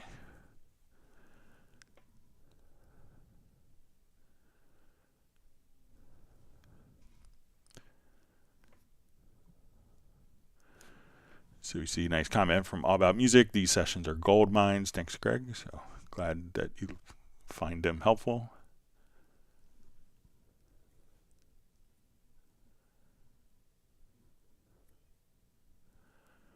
So we see from Danielle, it just says, Sound Man, a live recording, the Rolling Stones, Who, Led Zeppelin, Eagles, Eric Clapton, Faces, that one. So yeah, I think that one is it. So yeah, I haven't tried that. Gerald Ely says he loves the classic album series. So yeah, I think that's really good. It's like Stevie Wonder songs in the Key of Life and Steely Dan and stuff like that. So it's kind of fun. Fleetwood Mac, Rumors. All right, so I know we had questions that were sent in, so let me get to those before we run out of time.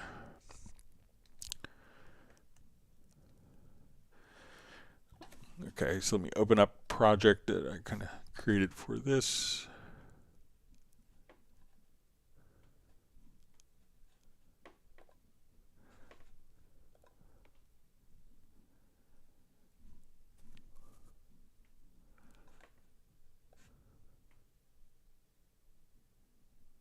Okay, so the first question we had mailed in, one, I have a short section of a song cut and muted right before the choruses. I want to check if the cuts sounded okay in all the drum tracks or if there were any pops, clicks, etc. So I decided to use the play tool to quickly and easily solo the separated tracks just before the cuts and listen to them that way. To my surprise, the muted sections were no longer muted when using this function. Why? So I think that the play tool is underlying and playing kind of the overall file. So if I come here and I'll just do a global range selection. So let's say I want to take this range selection here and I want to cut, and I'm going to just mute all of these events. So we'll come over here, we'll mute lots of events. So when we go to play, it's going to play kind of the underlying file. So even though the event is muted, when we look at it, it will sound. I could see where it can make sense, where if it's muted, but it's playing back the audio file. Now, one trick that you could do if you wanted to listen to that transition, one is just to set the range locators and play around the area. So let's say I wanted to check the mutes of that, so while you're playing, you could hear if there's any tracks that are kind of lingering.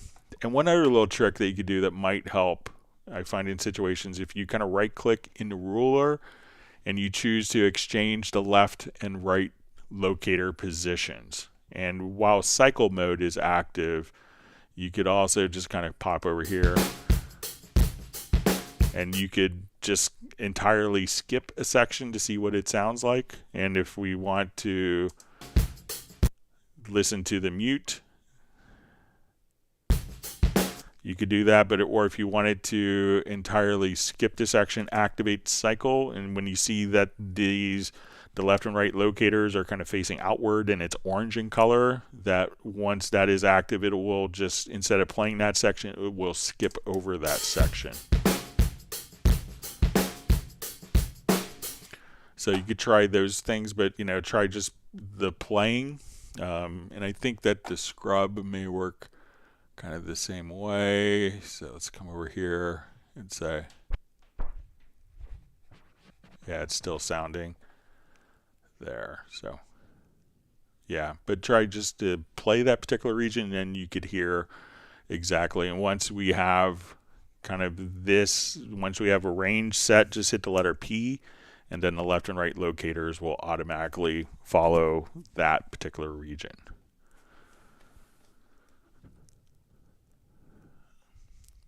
Okay, so second question. If you have a lot of plugins on a track and you want to place a new plugin first in the chain, is there a better way than to move all the plugins one by one? All right, so let's say we have lots of plugins in this chain. So we're starting with frequency. We have the multiband compressor, the tube compressor, magneto, stereo enhancer. And we want to throw a plugin in the very first slot. So what I would do is, open up your inserts so that they're visible here. Let's go over to your media on the right-hand side, and we'll just say VST effects. So let's say, okay, I want a multi-tap delay to be first. I drag it to the first slot, and what this will do is now I drag this to the first slot, all the other plugins are going to just shift down by one. So as we do that, now the second plugin slot is frequency, and then all of those just get shifted down. So I'm going to hit Option or Alt plus Z to undo that change. So again, if I want this to be in the middle, I say I want this in insert slot 3. It'll keep the first two plugins in their respective slots, and now when I do that, it's just going to drop that plugin in that particular slot for you. So again, come over here to the media bay, and then you could just kind of drag and drop, go to your effects plugins, drag and drop the plugin. The rest of them will be shifted down for you automatically. All right, next question. I tend to use the listen button quite a lot. It's convenient if you already have tracks soloed and you're kind of getting another layer of soloing available. It would be great if you go through the volume. If the volume level on the listen was somehow automatically adjusted to the same level of the tracks you want to listen to, the selected track. I'm often surprised by the level difference compared to the track level. I know you can manually set the level each and every time, but it would be a lot of fiddling considering how most tracks in the project are at different levels. So if we're doing this with the listen bus, so when we come over, so you don't have to do it for every single track. So let's say I go to my control room, and again we'll go here to my listen dim, and I'm going to set this to minus 20 dB. Okay, so right now I come over to the track, and let's say I hit L.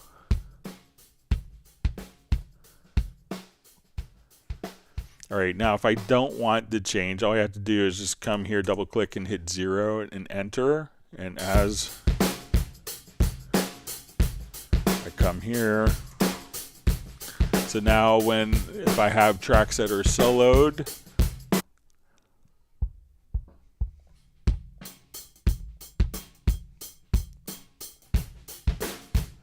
so now when I go to listen to a track, we're not going to have any volume change, so you don't have to necessarily change it. So once it's kind of set, you can just come over again,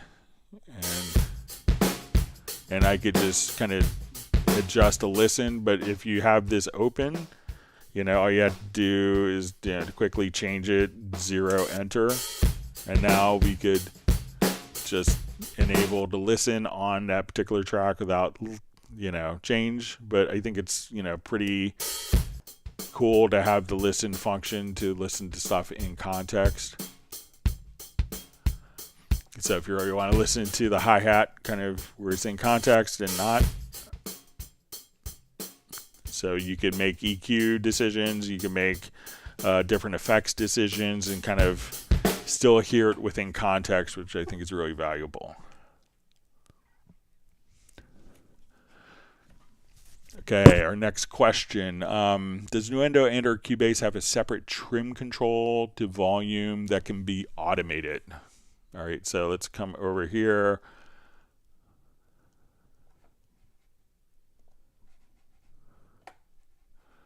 All right, so let's say I have a particular track here. I'll just turn to, all right. So let's say as we're playing this track, if we want to automate this, so if we look at our channel settings, we have what we call, and we could do this in the pre area as well on our track, and we have what we call just the volume change, the gain. So if I wanted to automate this, we could just say, okay, we're going to write automation, and then I could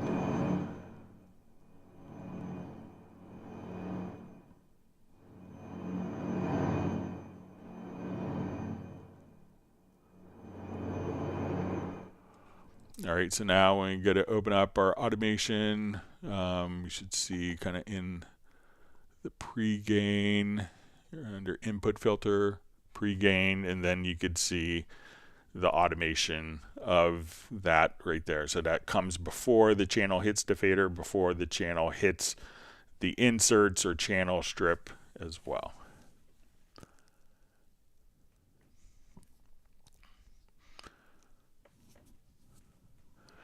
Okay, next question. Can you show us how you usually edit vocal tracks, especially for volume, using the event envelope? I'm trying everything in Cubase, but it's really hard when I use it. I want to watch how pros do it properly in Cubase using event envelope, lower the gain of some word or phrase, or more gain for some. All right, so let's say I have a vocal take here. Okay, so you know, generally what I do when I'm doing like a lot of vocal edits like this is just to utilize, you know, let's say we're listening to, so let's say I want to just take out this right here, it's a breath, so I'm going to just turn off snap, because if snap's turned on, when I use the range selection tool, it's going to snap to the grid. But a lot of times I probably don't want it to snap to the grid, so I want to come right here, and so snap, you hit the letter J, and that will, now I could say, okay, I just want to come here, and I could say, let's just take that, and I could hit Shift X, and at this point I could just bring down the breath without eliminating the breath. So, and I'll just take off the cycle, sorry. And I'm left here. So anytime that I wanted to kind of minimize a breath, I could just kind of come here, Shift X.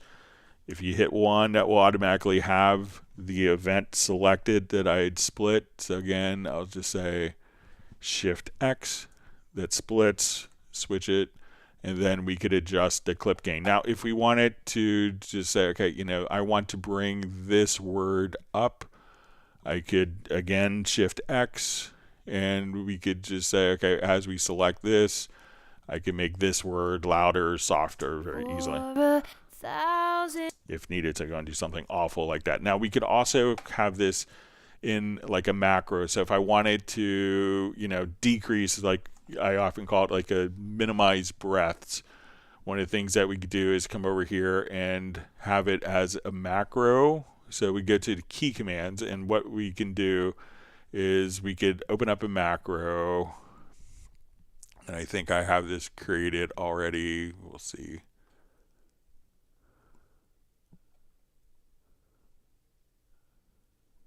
If not, I'll make it again. Okay, I'll just make it from scratch. All right, so let's say I want to take a selection, split it, and automatically do like de-breathing on it. So I wanted to drop it down 12 dB. So what I want to do is we're going to make a new macro. So we'll come right over here. Let's go to our key commands. We make a macro in the key commands. We'll come over here and say, okay, let's do new macro. All right. And then I'm just going to type in a name, deep breath. Okay, so the first thing I want to do is to actually, I'm going to select it with the range tool, and then I want to split the range. So I'm going to add that as a command. I'm going to switch to my object selection tool. Let's add that as a command, and then we're going to have decrement.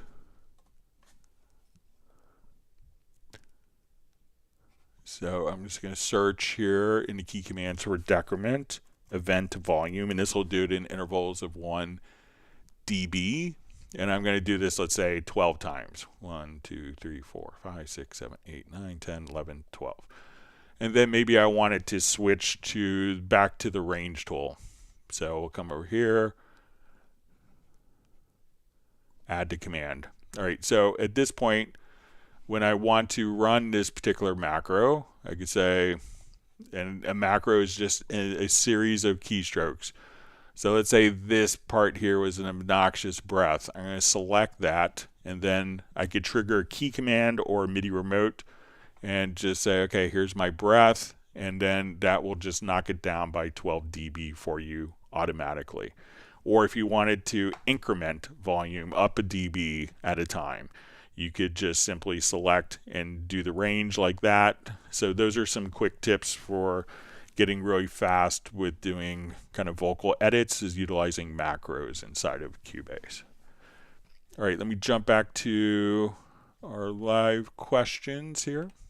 Thanks and you can always send questions in advance to clubcubase@steinberg.de. All right, let me mute my playback. All right, so far we've had 1,228 people pop in. That's great.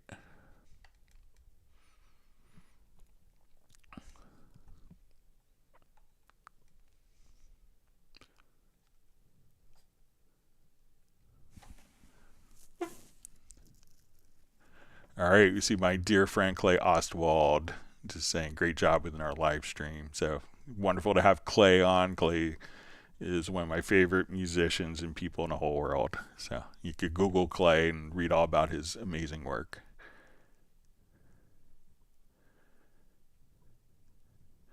So you see all about music. Can we arrange a heavy metal song purely using stock guitars? I'll play an example. And this is kind of an interesting one where I got this from my friend who's a recovering rock star, Fred Corey. And then after I played this for him, he's like, why do the guitars sound so much better than yours? It's like, what did you do? And I'll play this.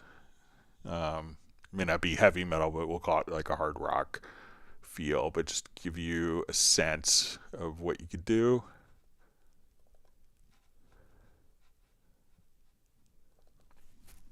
And this is all stock guitar amps except the solo. There wasn't a DI part on it.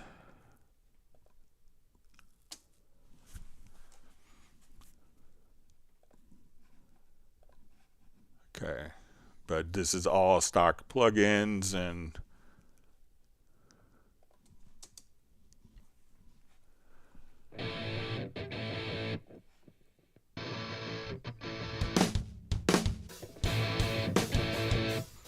I just kind of muted some different starts. I know you're looking good. I'm in the neighborhood. I got some cheap wine. Let's have a good time. I never promised you. So you kind of look at the mix here. But if you're missing me, let it be. Hit the road. Gonna rock. Gonna roll. I got no control. Hit the road. Gonna rock. Gonna roll. And I'm going. We got one night. We're gonna get it right. We're gonna crank it up and maybe start a fight.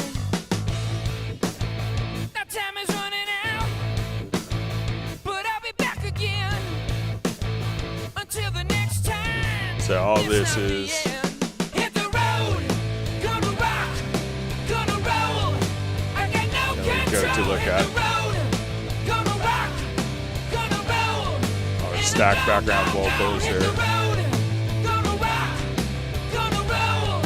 We got no control. Hit the road, gonna rock, gonna roll. And we go, go, go. My snakeskin bag, my leather rags is all I ever need. Got a one-way pass, just got some ass, and I'm out the door. So gives you an idea, but all the rhythm guitars that you heard here are just coming from the VST amp rack. So if we were just to kind of bypass. Let's have a good time. I never promised you I'm gonna stick around. But if you're missing me, let it be. So it just sit really well in a mix. So you could definitely do metal, rock song all inside of Cubase.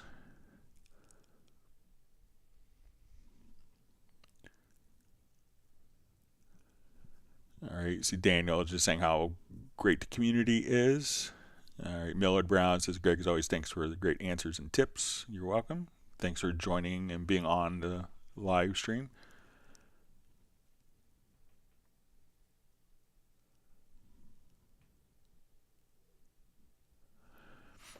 All right, so we see from Hi Greg, I'm using Cubase 13, but some of the shortcuts did move from Cubase 11. How do I get the right-click shortcut back? Example, right-click and hitting B will disable the channel.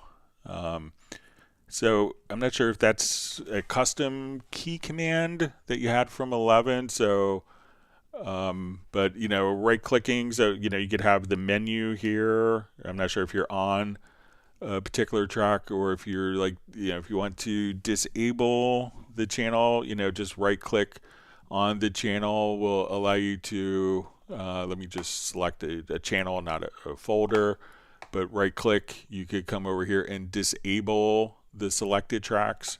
There's no default key command set for that. So what you could do is save your keyboard shortcuts from Cubase 11. And then if you go to your key commands in Cubase 13, at that point, you could just, load up the particular preset. So if you wanted to load your preset there, or you could conversely go to your edit menu and go to your profile manager, export a profile from your Cubase 11 and import it here. Or you could just, you should be able to just assign a key command for disable and enable selected tracks, and it's an audio menu, but it's not a standard shortcut, so it's probably one you customize. So try getting your custom key commands over.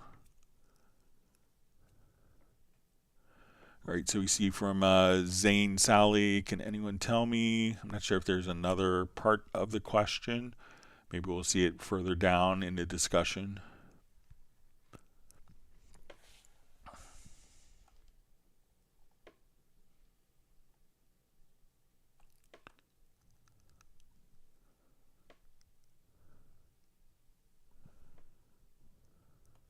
See, Graham Witcher with kind words says the Cubase community live stream is the best on the web. Start with COVID.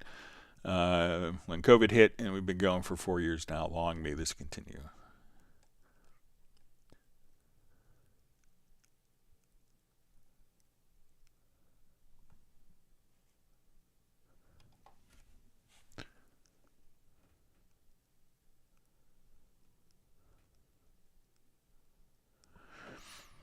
All right, so we see, all right, wonderful to see Peter from Montreal. Thanks for joining us. Zane Sally's question is, can anyone tell me how to cut a mistake in a vocal recording? So let's take a look at that. So if you wanted to just kind of cut a part in a vocal or a recording, just hit the delete button. You could select it with the range tool. So let's say if we are here in the vocals and this one was a mistake, select it with the range tool and just hit the delete key, and that will delete that range. So if you say, okay, I want you know, these in multiple tracks. I didn't like those 2 takes. And we'll just kind of say I'll just turn off my snap and say, okay, I want to get rid of this. Just delete key, and then you could undo that as well. And second part of Zane's question, to monitor my mixed vocals through studio monitors before transferring it. Okay, so I'm not sure where you're transferring it to, but if you want to monitor your mixed vocals, so if we come over here, let's say I want to take all of my gang background vocals, so we can see. Hit the road, gonna rock, gonna roll. I got no control. Hit the road.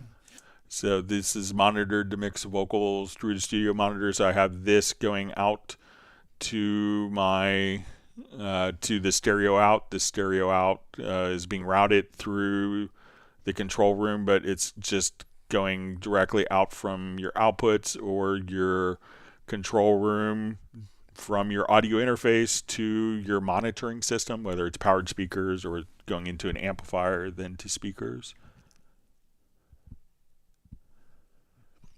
We see that Peter has received 1 gallon of Kahlua mocha ice cream. Sounds good. Makes me want to go back to Hawaii. All right.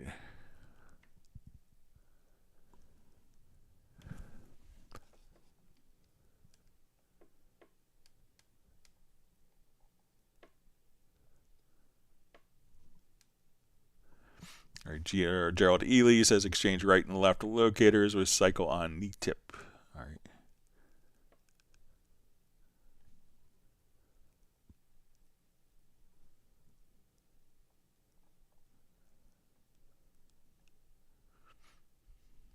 Okay.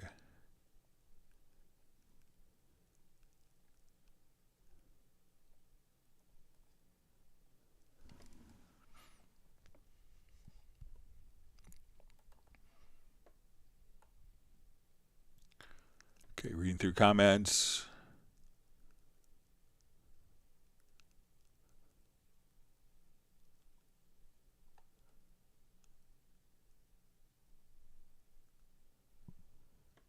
See, David Gilmour just has a new album coming out, so anxious to hear that.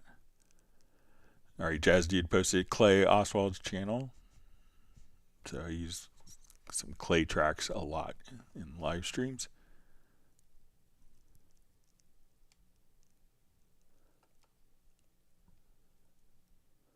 All right, we see Val has to head off. All right. See, Sable Winters has made it. Thanks, Sable, for joining us.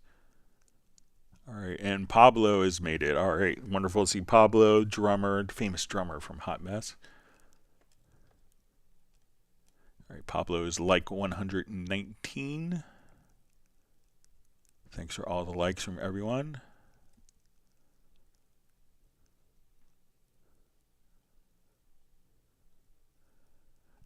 Michael Teams is sending 1 gallon of Kahlua mocha ice cream for my family and myself. That's wonderful. Thank you so much.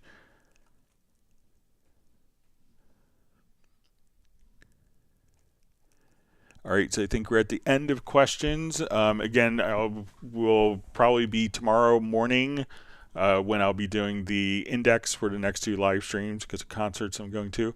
But I want to thank everyone for all the wonderful questions. I hope that everyone has learned a tip or trick that can help make their Cubase use a little more creative and faster.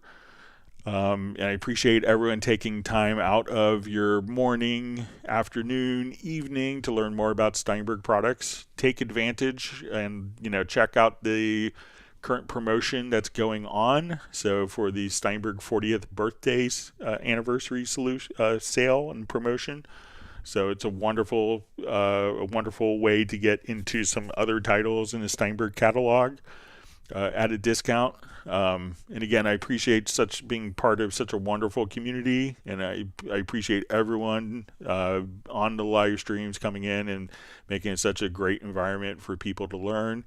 And I'm just thrilled to be able to share knowledge and help people with their creativity. And with that, we will go ahead and wrap up, and we'll be back on Friday afternoon at 1 p.m. U.S. Eastern Time. And if you have questions, you could always send them in advance to clubcubase@steinberg.de. And with that, we will go ahead and wrap up. Everyone, please stay safe and healthy, and we'll see you on Friday. Take care. Goodbye.